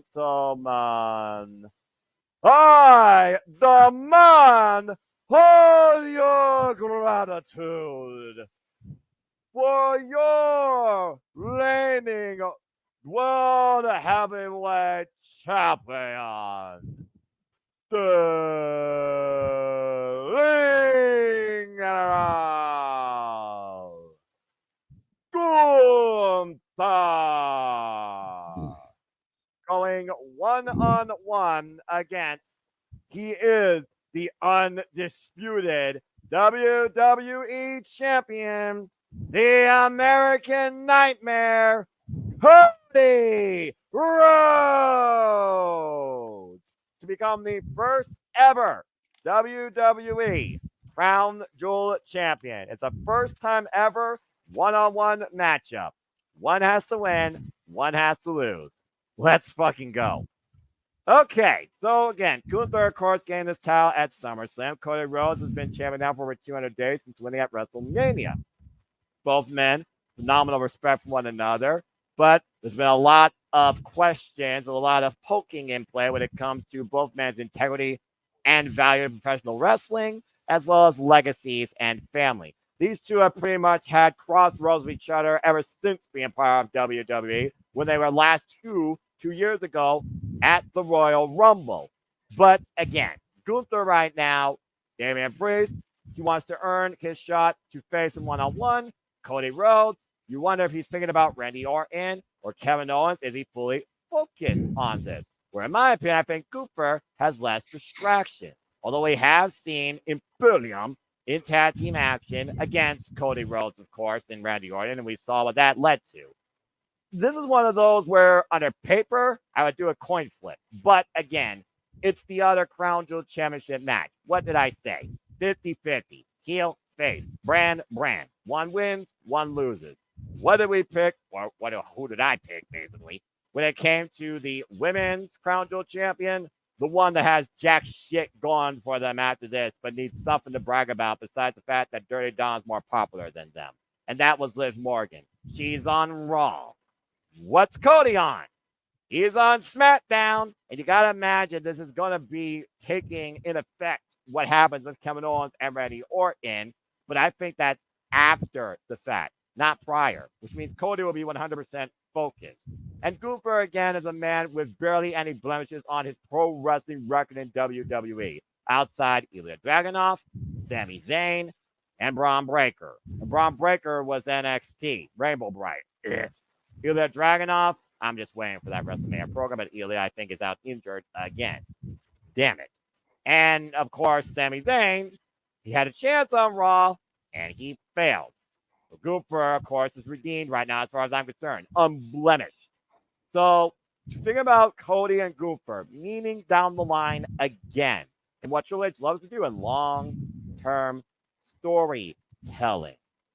I think Cody and Gunther is something else to happen regarding maybe even the WWE championship, but that I'm looking way down the line. I gotta look at this 50K Dynamite chest play photo op for what it is. And again, Gunther, last time he was in Crown Jewel, he won. He held a crown. Who's to say the ring general can't freaking bear a ring the size of a Super Bowl victory? I think Gunther is going to win here. And here's my fear, though. We saw what happened at Bad Blood. You saw who he called out. I have a feeling they're going to try and set up Gunther versus Oldberg for Survivor Series. Blech. And that's going to come from either Gunther post beatdown on Cody or Oldberg just showing up for the blood money. Either way, I got to go with Gunther winning here because there's story for Cody in winning or losing, but I think there's more story in him losing, whether it's distraction during or whether it's confrontation after. The Lean General for the win to become the first ever WWE Crown Jewel champion. That's my ballot. So, I said Gunther. Rests on you, and how fitting. He got out of jail again. Who bailed him out? Who did the trade? Anyway, that being said, I said Gunther. Does anyone disagree or have anything further to say? Going once. Going twice. Yes, JJ. Natalie disagrees with you. I respect that. She wants the American Nightmare. I completely agree. That's why I went for Nia, 50-50 SmackDown Raw. I've got Gunther winning this. I think there's a reason why they both won King and Queen of the Ring in Saudi.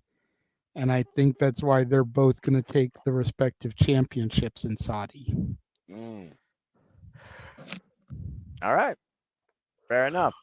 That I don't need to be hired by WWE. I got enough things in my life as it is. That being said, Arlene's going with Cody wins for SmackDown, Liv wins for Raw. That way each brand has a winner. Control C, Control V. Pop says Cody. You say Cody. I say Cody. Natalie doesn't say Cody. Aaron Riff says Cody. Walter, what do you guys say? No, Natalie did say Cody. Me and you said Gunther. Oh, that's right. Sorry. I'm all discombobulated because there's agree. all the Codys. All the Codys. All the Codys. All the Codys. Cody Anyway. Credit. And we'll be sharing that good enough. No, I agree with you guys about Gunther. There's just too much. There's KO. The whole thing between KO and Randy Orton. There's too many people that might interfere. The original Bloodline might even screw. Even though they got their own match, you never know if they screw Cody out of that because they don't need him to win another achievement, or somebody does something and Gunther wins, and then, like you said, the beatdown angle, and then here comes Oldberg. Who knows? Or even his son. Who knows? But they've got to get to Gunther. There's just Cody's the goose, the golden goose, either way. So he can afford the loss, and they could just say he was distracted. And plus, if he loses here, when Kevin Owens gets that rematch, now he looks vulnerable, and you can actually say, hey, KO might have a legit shot at beating him now. If he wins here, then what's the point of KO going after him if the ring general Gunther couldn't even beat him?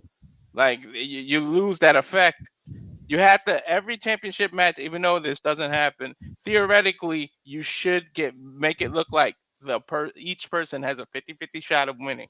You should be believable that the challenger has a legit shot at winning. And that's the biggest problem with Cody's title reign right now. We knew he ain't losing that. They're going to the rotten. That's why we all got disappointed in his title reign. It's because they're just booking it for booking's sake. We knew he wasn't going to lose the title.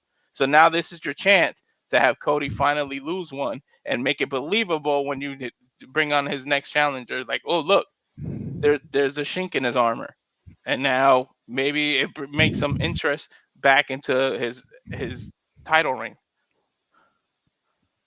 I mean, he acknowledges your point there, and I was literally going, ding, you hit the nail on the head. I don't think anything further needs to be said from the perpendicular corner of me. That being said, that just leaves Emmanuel. So, Emmanuel, what do you got to say regarding this? Are you also here with us in Imperium for the Ligne de la Row, or do you think Cody, once again, does what seems like the impossible? No, I think Gunther is going to win this. I mean, Good man. I think it's going to be the lately there's been more interference. Sadly, for the Gunther matches, which is kind of a little bit sad because I've been respecting Gunther like with him not like just winning cleanly, but I don't know why Triple H is now having people interfere like Damien Priest with Finn Balor interfering in that match. Like he really didn't need Finn Balor. I feel like Kevin Owens might interfere like, with the Cody match. Cody can't eat the loss, and I disagree with Walter in a way because I get why Cody's reign feels like lackluster, and that's because he didn't face Roman Reigns after the WrestleMania. Like there's no resolution for the bloodline.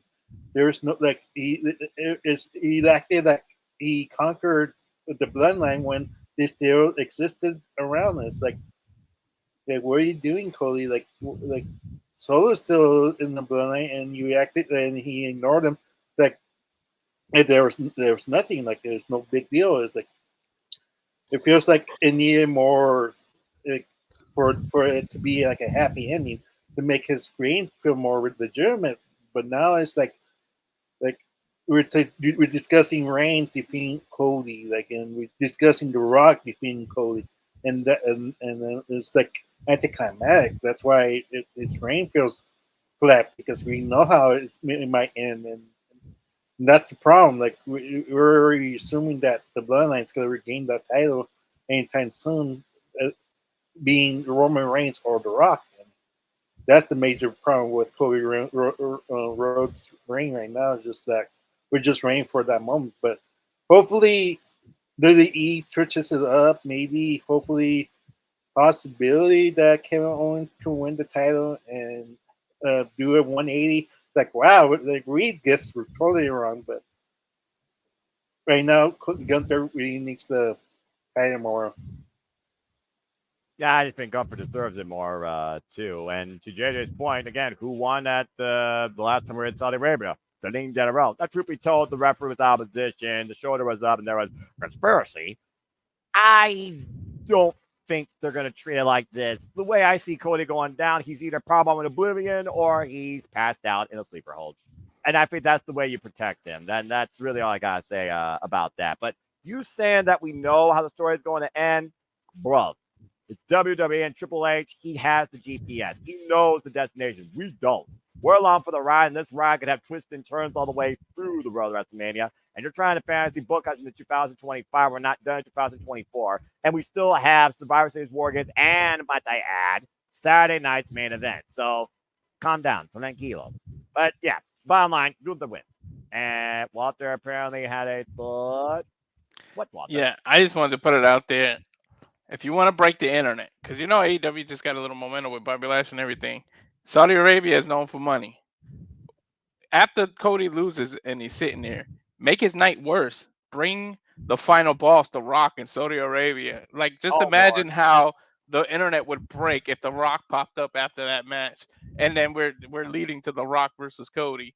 Like it'll be so much interest, and then it's only 2 months before Netflix and everything. WWE will have so much momentum. I'm not saying they will do it, but that would be the smartest decision they can make because you know they got the money. You know they can afford and The Rock's on the board. He could put himself right on that private plane and nobody knew it, and it'll be the biggest surprise right at the end. You bring that up.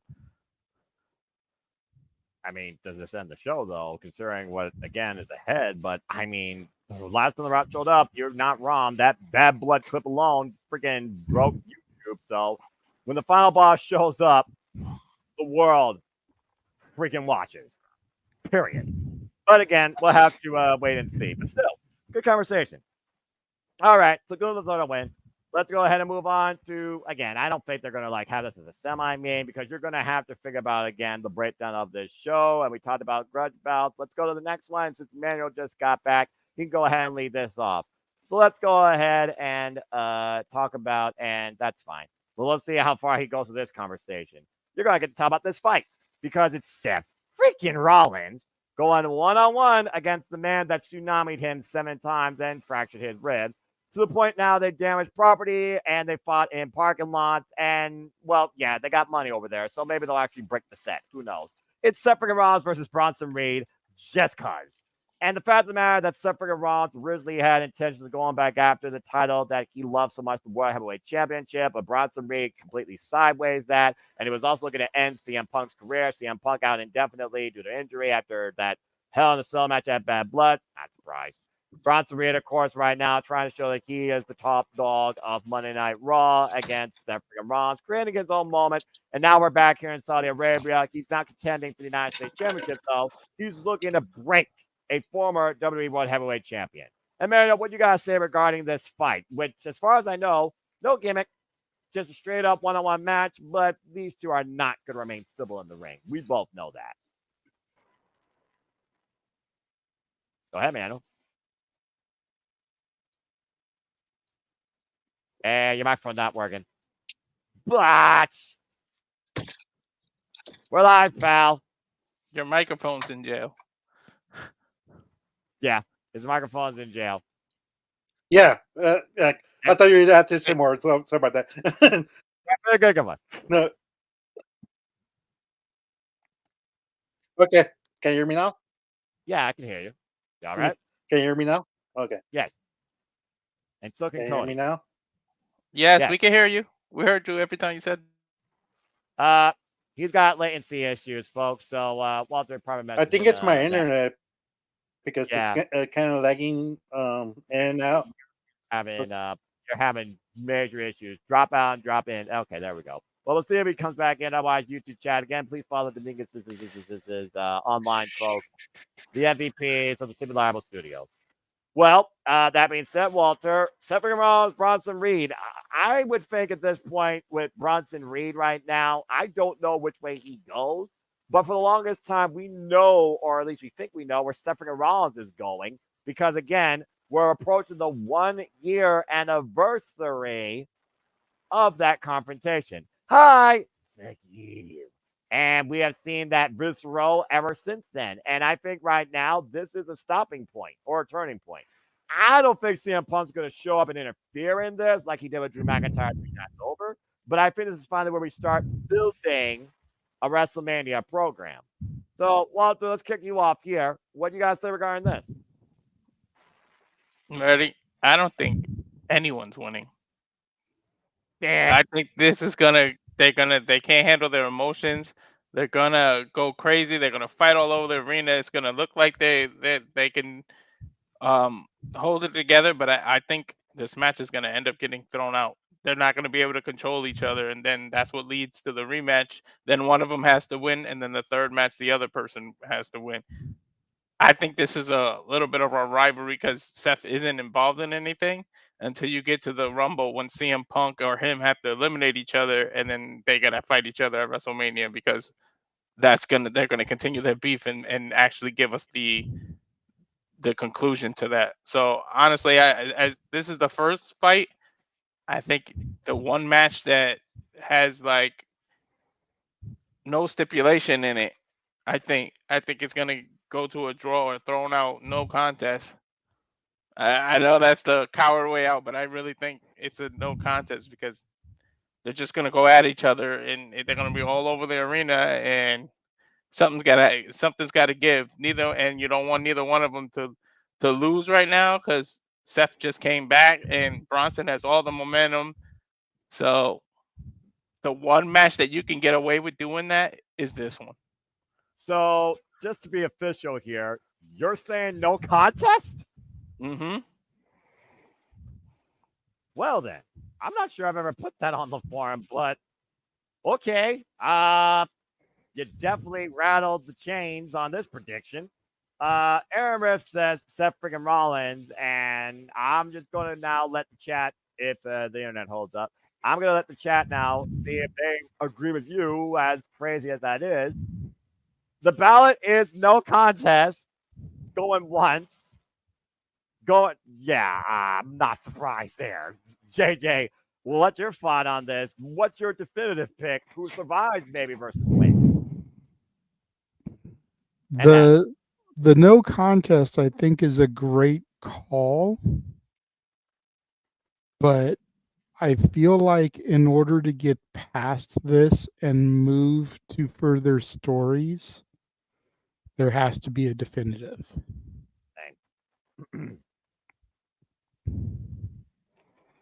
Natalie has Bronson. Oh. And I do feel he needs the victory more. But, ... Said it before me. If we want to get to what we feel will more than likely be the WrestleMania match, to Noah's point, we have to start planting those seeds. Exactly. And I feel like a Seth victory allows him to then emerge on Raw and start getting a little bit full of himself.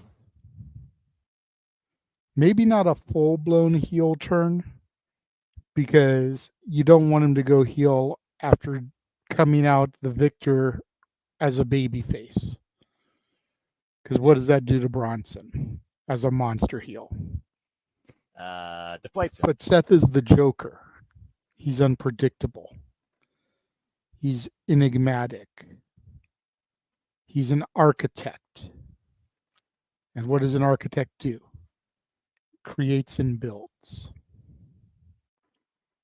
We were able to have a 10-month storyline feud between Drew McIntyre and Pepsi Phil, with Phil being injured for a good chunk of it. Seth gets the victory here and just kind of begins egging him on. Getting on the mic each week, saying his piece. And then we get Punk's music hitting at the Royal Rumble. Because I don't know if we see Punk before then. I don't think so. Just because of the way that he left, saying that it's going to be a while. He doesn't know if he'll ever be back. I think he takes the rest of the year off. And he comes back as a surprise entrant in the Royal Rumble. You know, we get Seth's entry. Seth comes in, starts doing stuff, and then the next entrant.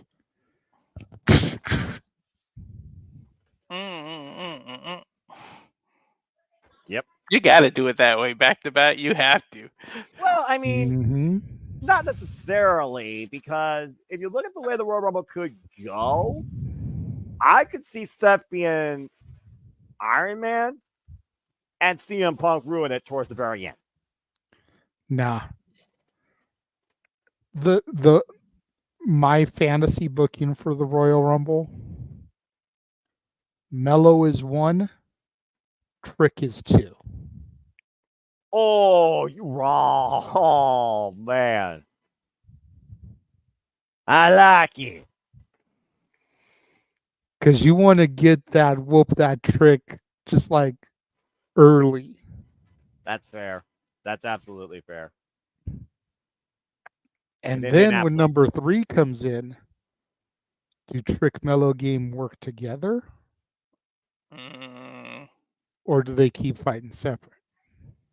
And Joe Henry, number 10. You stop that! No, he's got to be middle of the pack. Got to have him like number 15, but I would put Rollins after him. Quit saying his name! Say his name and he appears. I believe in Joe Hendry. Doggone it. Freaking sons of bitches. But yeah, Natalie has Bronson, which surprises me to a certain extent, but she really doesn't like Seth. So So it also doesn't surprise me, and I've got Seth. personal bias. That being Well, said, I mean, you figure Seth is the one that turned on Roman when the Shield broke up, and how much does she love okay, her tribal okay, chief? okay, wise woman. Okay, I get it. I get it. Okay, Think all about right. how vindictive a teenager can be. I wouldn't know. I wasn't a teenager. Well, I was once a wee lad, and then I immediately went to adult. Anyway, that being said, all right, JJ, thank you for that. More definitively, folks, it sounds like everybody right now in and out of chat, and even Bossman Riff went with Seth freaking Rollins. And so am I, because I literally was kind of booking the Royal Rumble as I speak. Seth freaking Rollins and CM Punk is going to be a major story arc into WrestleMania. It starts brewing here. Seth freaking Rollins egging on CM Punk. Remember what CM Punk said the last time that Seth disrespected him? Watch your mouth. He's got free range to do whatever the fuck he wants because he believes CM Punk ain't going to show up. The greatest trick the devil ever did was he never told you that he was right there in front of you the whole time. Just saying. The countdown's on, and it starts after tomorrow. Seth freaking Rollins for the win. Emmanuel, let's see if your internet's holding up, and do you also agree? I mean, I have Bronson Reed actually winning this. What? Believe it or not, yeah, he really needs to push. I mean, like he needs something. Like yes, I agree with you guys. Like I want to be surprised when Seth wins this, and that'll be it. But I feel like if CM Punk is going to be gone to Royal Rumble, this is the time for at least Seth Rollins be occupied and do something with a few and just a short feud. Like it doesn't have to be that super long, but it's going to be like a short feud and that's how you make a superstar. Bronson Reed. I mean, like how many people can say they defeated Seth Rollins in the PLE? Like that's like for me it's Bronson Reed. He needs to push. He needs the momentum, and he has earned it. And nothing much else to say about what I think about Bronson Reed in his future. A victory over Seth Rollins is going to make him. Well, the words of JJ. I mean, that's fair. I mean, again, you're being a former multiple-time Universal, who are we getting? Grand Slam champion. So, I mean, that I can get that. And right now, with again the next PLE being Survivor Series, and then you're basically on, find your spot on the road to WrestleMania. Start with the Royal Rumble. How you build yourself into the Royal Rumble. I mean, that's a hell of a way to make Bronson Reed a legitimate threat towards any title. Okay, I like that. All right. Well, that being said, we got Bronson Reed for Natalie Emanuel and Seth freaking Rollins for everybody else. Walter, do you have anything to add to this before we get to the main event, where it'll be time to go to the kitchen in a moment? If I can get my mouse to work so I can get to the mute button. No, Ah, no, no, I don't have anything to add. I really think. I mean, I, no contest is odd take, and I don't think that would be an option. So I guess I'm forced to pick one. But for the hell of it, I'll say. You know what? I'll just say Bronson Reed. all right. Why Something not? just pulling me towards him. I don't have any specific reason, but I really think for some reason they're just not going to be able to control themselves, and they're really not. It's going to be a no contest. Well, I'll tell you this much. If it's a no contest, I owe you something, but I don't know what.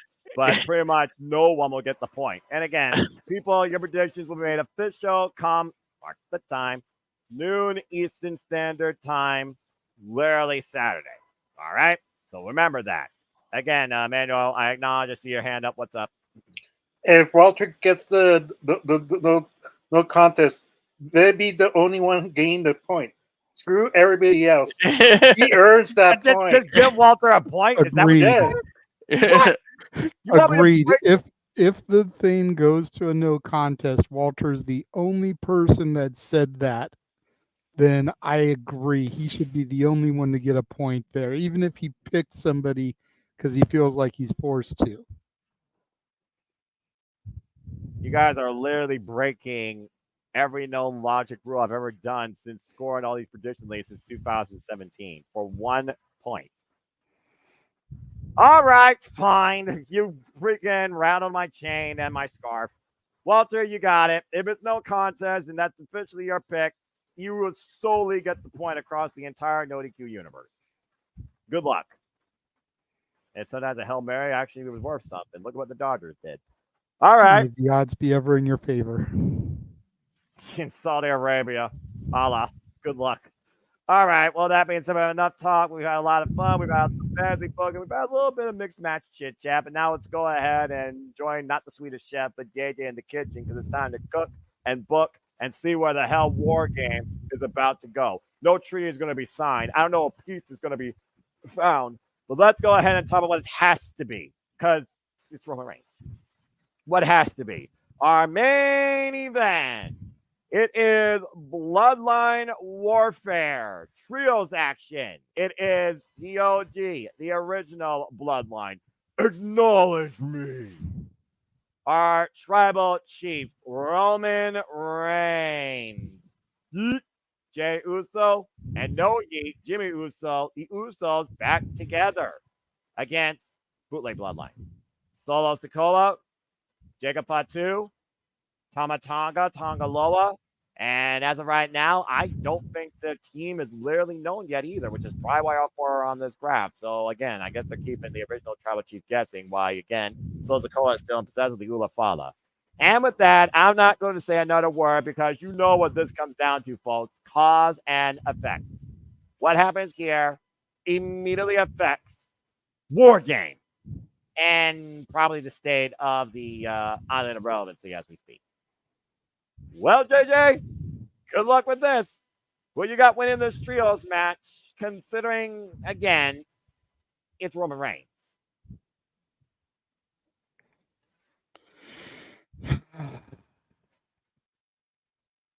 Decisions. Yes. See, here's the thing. Ding. Buy the shirt. Buy the t-shirt. Yes.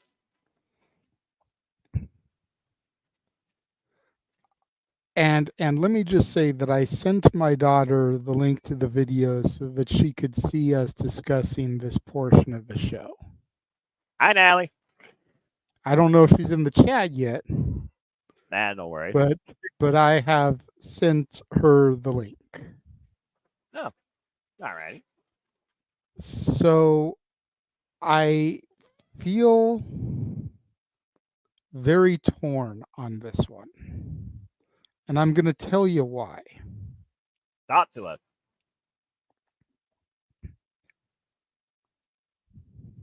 On As the I saw one you hand, picture. on the one hand, you want to go with the original tribal chief. You want to go with the reunion of the Those. But I feel that we don't even get to War Games if the OTC and his crew win. What's their incentive? They already beat the shit out of the Bootleg bloodline, the Wish bloodline, the Timu bloodline. Why do they need another match? The only way we get to War Games, as much as I hate to say it, as I do sit here rocking the OTC and the Wise Man. No pressure. The only way we get to War Games is if Solo, Jacob, and the Tongans get the victory. Because it proves that the OG bloodline isn't back to full strength yet. There's a very important key piece that is not back with them. A piece that we saw kind of dismiss Jimmy, dismiss Jay, and we saw standing by the car talking to Solo Sikoa. Everyone's favorite Muppet. The honorary Uso is not back in the fold yet. Beaker. No, that's Sheamus. That's true. That's true. Sammy's hair is too wild and his beard is too long. He is animal, if anything. Mhm. This I will agree with as an old school Muppet fan. Although I always did enjoy the Swedish Chef. Anyway, continue. They're gonna end up using Sammy the way they should have used Jay. Hell, Jay even cut part of the promo that I said on the air for him. When I talked about, I did this on my own. I didn't need you guys. He pretty much said that verbatim on SmackDown and then lost it the next Raw. Sammy is going to be that key piece that comes back to finalize everything, to put the original bloodline back at full strength. Right now, their health bar is at 75%. They need to find that final piece to regain their health up to 100%. And that piece is Sammy. How we get there, I'm still not sure.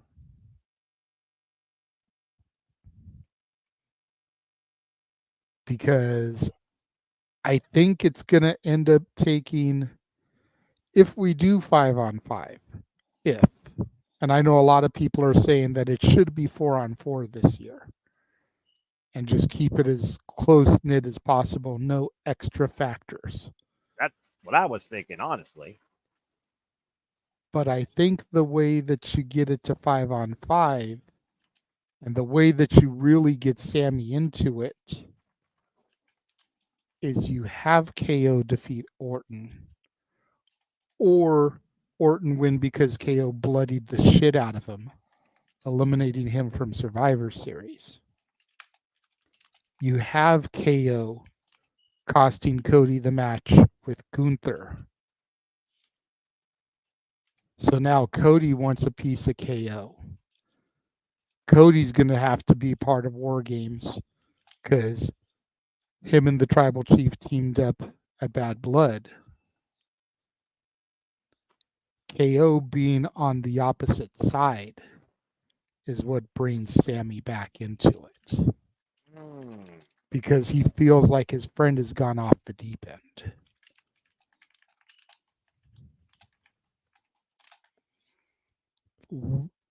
A year ago, they were tag team champions, having defeated the Usos at WrestleMania. And now KO has lost his shit.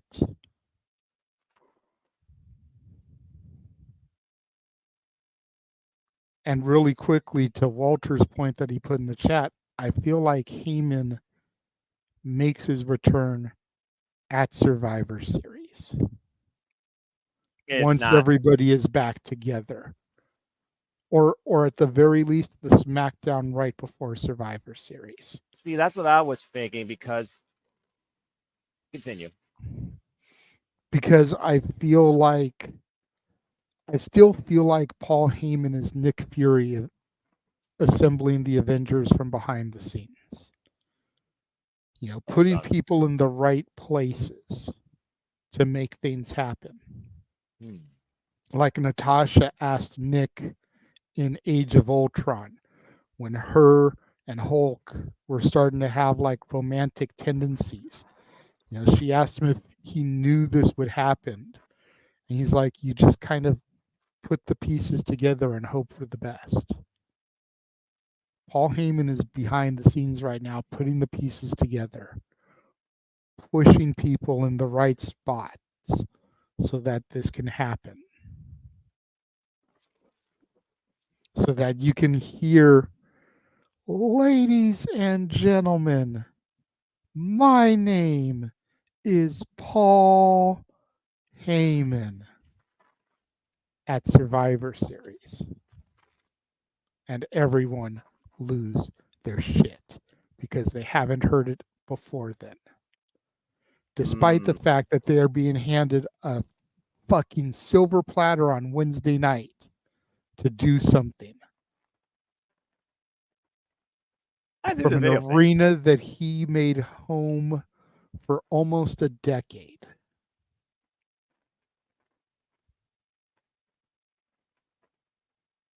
But they can't pull that trigger there, as tempting as it is.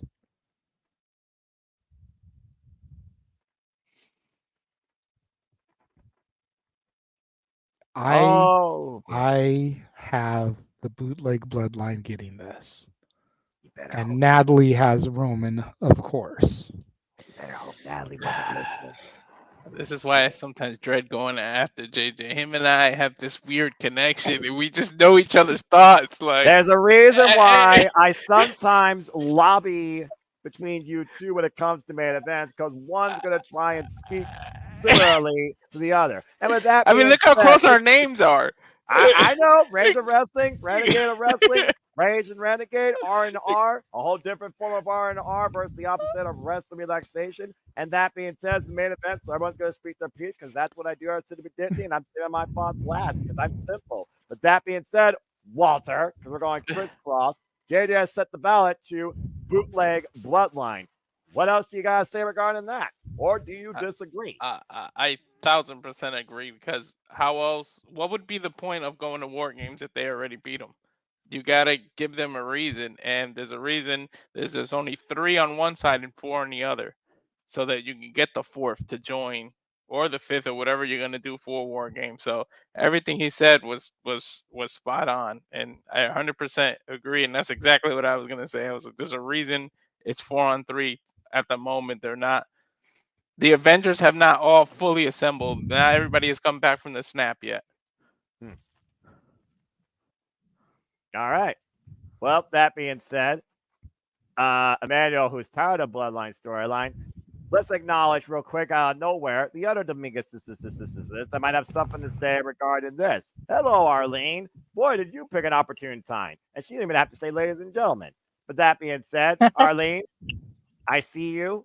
Shine your personality and your thoughts real quick. What do you guys say regarding this main event? It's 2 for the bootleg bloodline so far. Do you agree or disagree?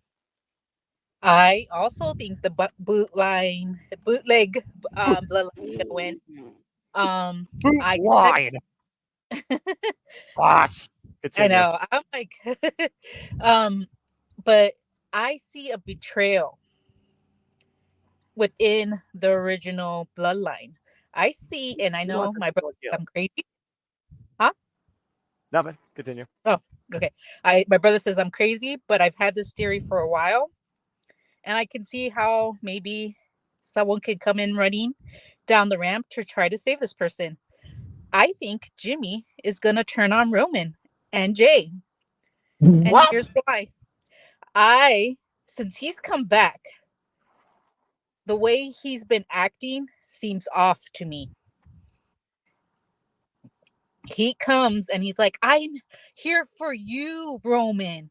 I'm doing the end. He's willing to come back and ask for his little brother who beat him at WrestleMania for help. And he knows that Jay is easier to, he's willing to forgive more easily than any of the other 2. So he knew it wasn't going to take that much to convince him. Another point, going to last Monday Night Raw, it seemed too much of a coincidence that he happened to walk up and see Sami Zayn talking to Solo Sikoa. I don't think that was a coincidence. I think that was a setup to make Jay think that Sami Zayn's going to betray him. And he puts up his bar, and he knew that if he was going to be like, okay, it's just family right now. It's just family. But I don't think Jimmy's ever gotten over that jealousy that Jay, especially since he's won the IC title on his own, he's become a better person on his own, a more successful person on his own. I don't think he really likes that very much. And if Paul Heyman is down there, I think he was in on it and he was the puppet master in all this. And Roman expecting his own little manager to be on his side doesn't happen that way. He is standing along Solo Sokoa, being the puppet master that created all this to begin with. And who was also giving him that advice? Rock.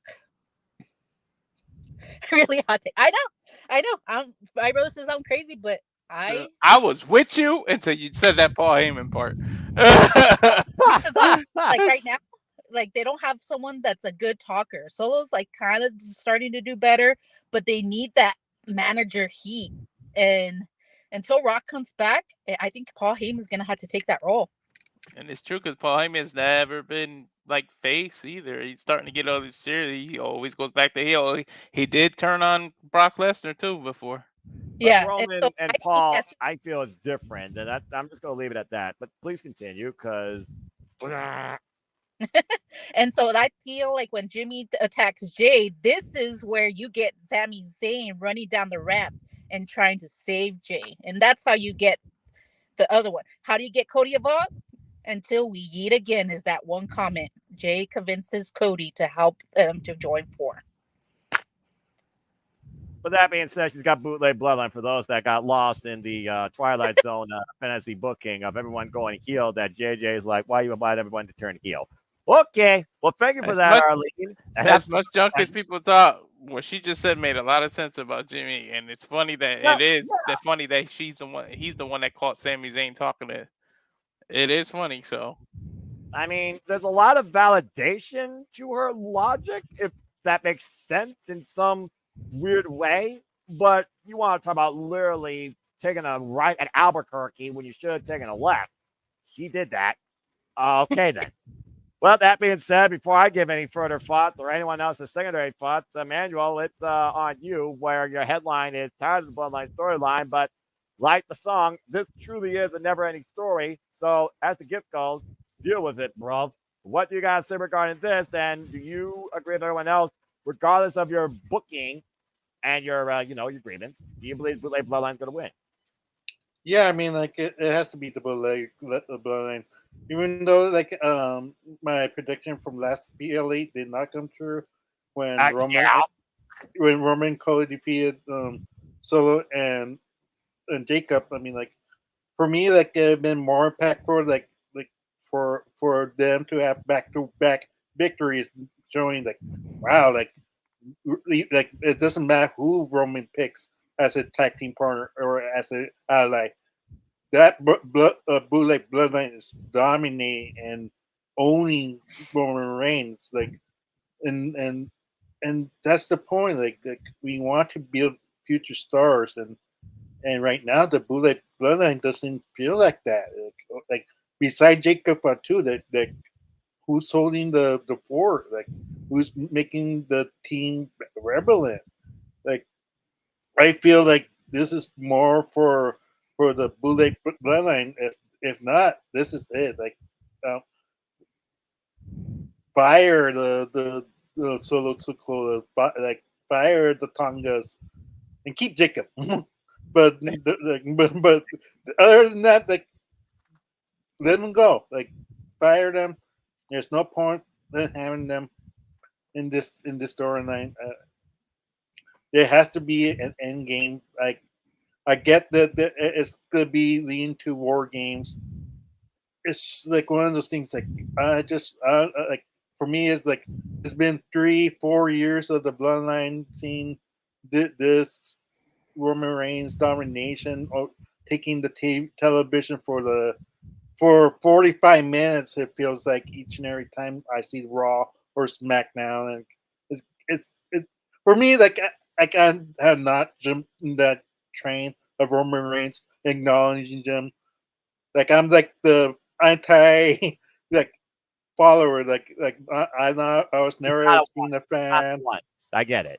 Yeah, not Cena fan, like, and it's like one of those things like I'm not a follower of a gimmick that everybody starts to enjoy after a while. It's like it has to be earned. It has to like, and Roman Reigns has not earned it for me yet, and it's like it has to be Bloodline, Bootleg Bloodline to win for the win. Okay. First off, some of y'all are truly crazy. Secondly, thank you, JJ, for cooking. Let's go ahead and first off acknowledge Big Baller Big G's. Always happy to be here. But always, man, do the work, focus. Hope to see you back here soon on Super Dipting or, of course, with our live watch alongs. And again, stay tuned for the Forum Bala. And I hope work's going well. God bless you and your family. And same to you, that's wild that you got to really see when this really kicked off. Megan Solo Sikoa, self-proclaimed tribal chief. Aaron Riff, by the way, he says, Roman Reigns. Look, I can understand the longevity in the never-ending story as we have ascended into a whole different arc in the bloodline saga of the Anai family tree. And let's not forget that The Rock is waiting some point. The final boss wants to cut Roman Reigns' head off proverbially alongside Cody's. And that's a whole different story. But again, they just lost tag team championships, Machine Guns. They cost Jey Uso the Intercontinental Championship. Sami Zayn right now is being put at a crossroads between Solo Sikoa and Jey Uso when it comes to trust. Jimmy Uso, he might be a puppeteer. He might be pulling strings. He might be one of those that literally turns sides quicker than Paul White. Well, I don't know. But again, he did say first originally, we're not the ones. But here we are with the ones. But again, it's also 3 against 4. Rumor has it, keyword rumors, and I'm just going to put it out there again, rumors. Some people need to really understand what that word means. Just saying. We also got to consider the fact that we have not seen, at least I have not seen since he left NJPW, Hikuleo. Hikuleo right now has been pretty much one of those people with an asterisk to join this bloodline storyline in some capacity, to maybe even offset it more, JJ, to 5-on-3. Because when it comes to the bloodline, what's the greatest strength no matter what saga we're in? The numbers game. And right now, Bootleg Bloodline has that.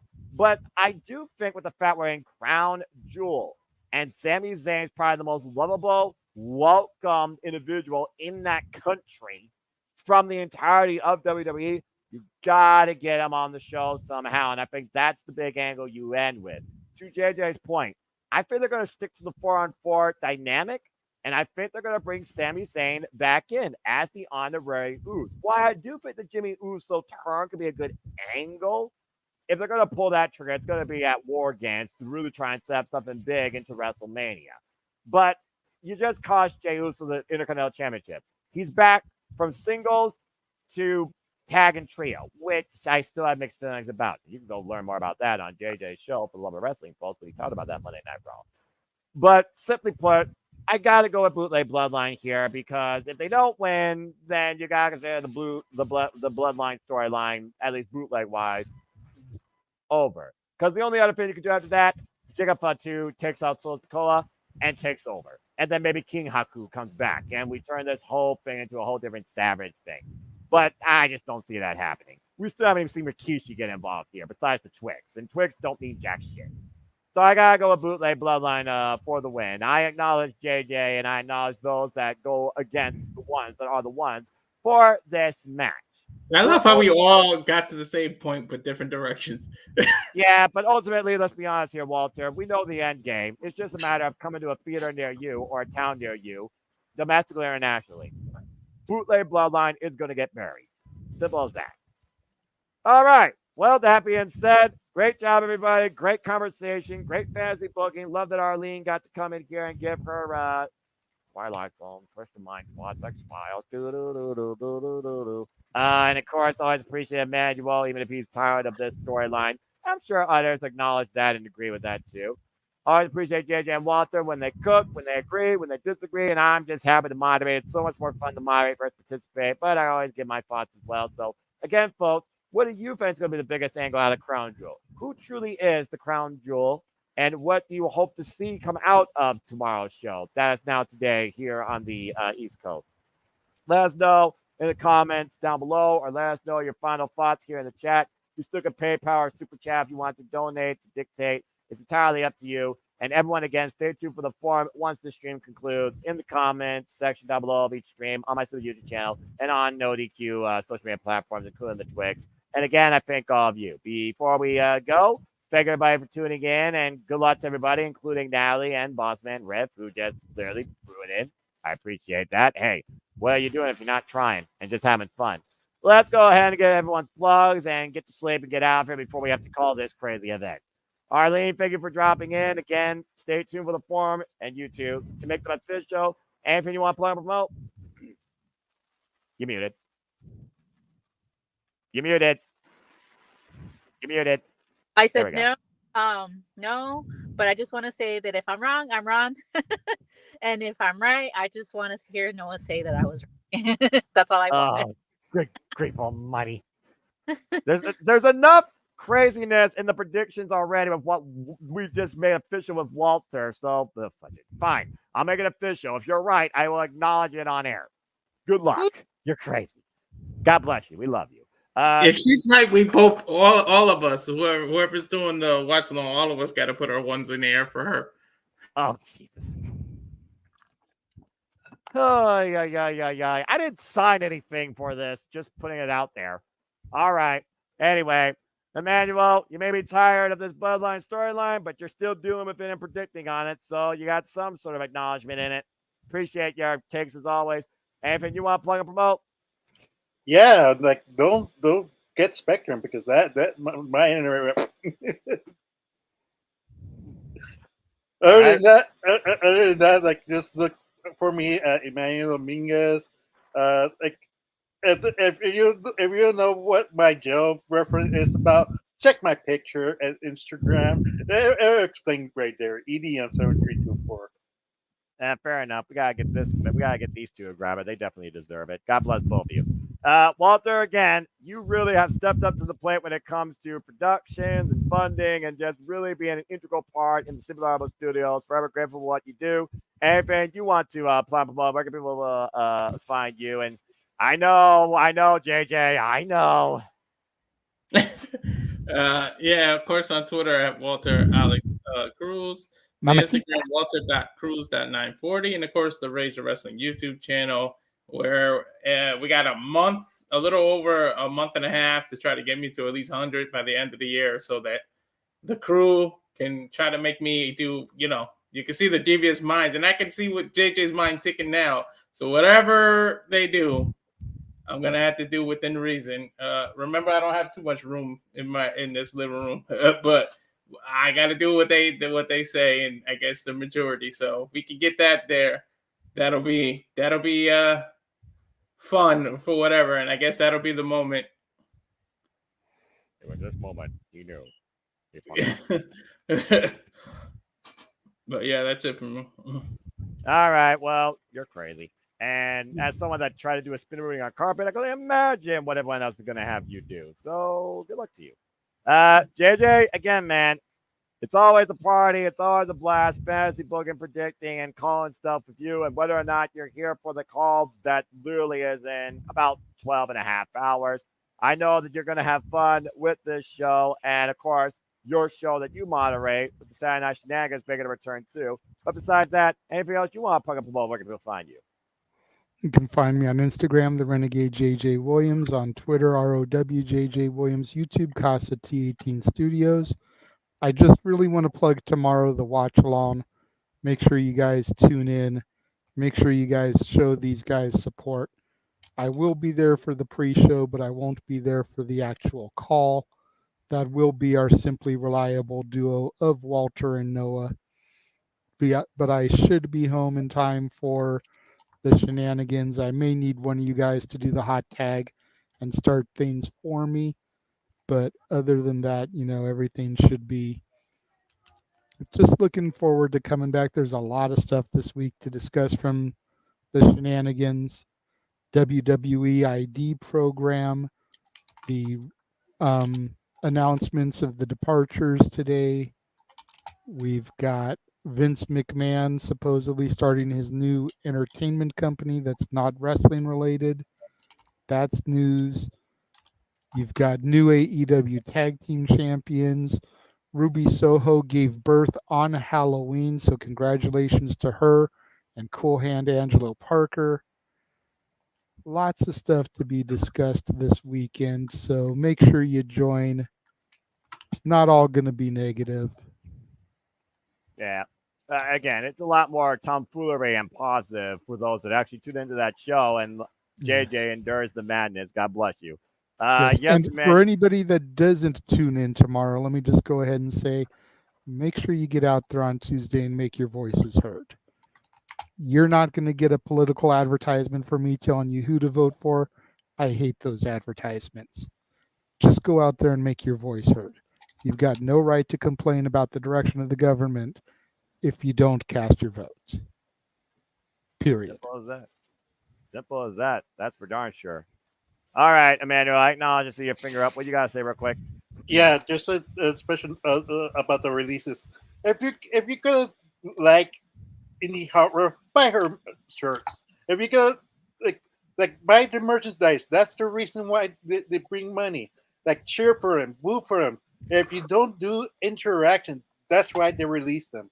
And most of the time, if you see their matches, no reaction, like you could say no charisma. There's no like fans going woo, you suck, or yeah, go Corbin, go Indy, go T, and nothing. That's why they got released. Don't go on Twitter saying, oh, but I like them for now, and then you forget about them because a lot of people are saying they're AEW bound. That's not the solution. People, stop saying everybody's going to go to AEW. That's not the solution. The solution is, hey, they're going to do a great job in TNA. They're going to do a great job at different federations. There's so much wrestling out there that they could do better than AEW right now. I respect that take, and I'm sure we'll talk more about that. A little bit of preview. A taste to come. Hosted by the Renegade Wrestling J.D. Williams. The Saturday Night Shenanigans with all sorts of forms of sports, entertainment, and other stuff. Well, I appreciate that, Emmanuel. But again, we'll see what happens on all that up ahead, too. And again, folks, thank you for tuning in. And the one thing he didn't plug that I'm going to plug because you know how much I love this business. He also does things for the love of wrestling. Please check out that show as always. He covers Raw, Power, NXT, OVW, AEW, TNA Impact, ROH, and SmackDown as he is able after the show has already concluded the day follow. So again, check out For the Love of Wrestling when you can't cursey of Casa D18 Studios. Want to give a shout out quick to the baller Big D that was in the chat. Please follow him on all the social medias you see right there, particularly NotiQ _ Big Baller G. Appreciate you as always. Check out Jay Hebert Side Fans at Jay Hebert Side 95 on the social medias and check out the great work he did on his documentary, 1 in a Million, that's already been heavily acknowledged and I would say virtually accredited for the work that he put in. A lot of great stuff there. But we are, again, the Simply Reliable Studios, keeping you in tune with all forms of wrestling, combat sports, and entertainment. And you see the tagline down below. But again, that's what we are, simply put. And thank you for those that are tuning in. Again, if you want to follow me and you want to engage with me, you want to keep up prediction leads because I host 5 of them because I'm insane. Follow me if you choose on the Twitter and on YouTube, primarily at Imposter9016 for all things wrestling. And shout out to BW fam. Got to get that graphic in here at some point. I'll be bringing back the impromptus again here pretty soon. Me and the Kendrick King and maybe the provider of chaos there, Eric, might, do some stuff again too. He's right now working on his channel, so check out his latest stuff on the Neoverse. I think he did something on Heyman page and Switchblade, Jay White. I know he's doing stuff related to John Moxley. I don't think he's done something yet with Private Party and what happened with the Young Bucks. And stay tuned. Also, I'll bring my thoughts from my live, all the experiences I saw Fright Night and everything that was involved, including new faction, the Vendetta, and so much more too. And again, you want to engage more with me? If you choose, it's up to you. Why? Because I am nothing more but a simple man and a lifelong fan.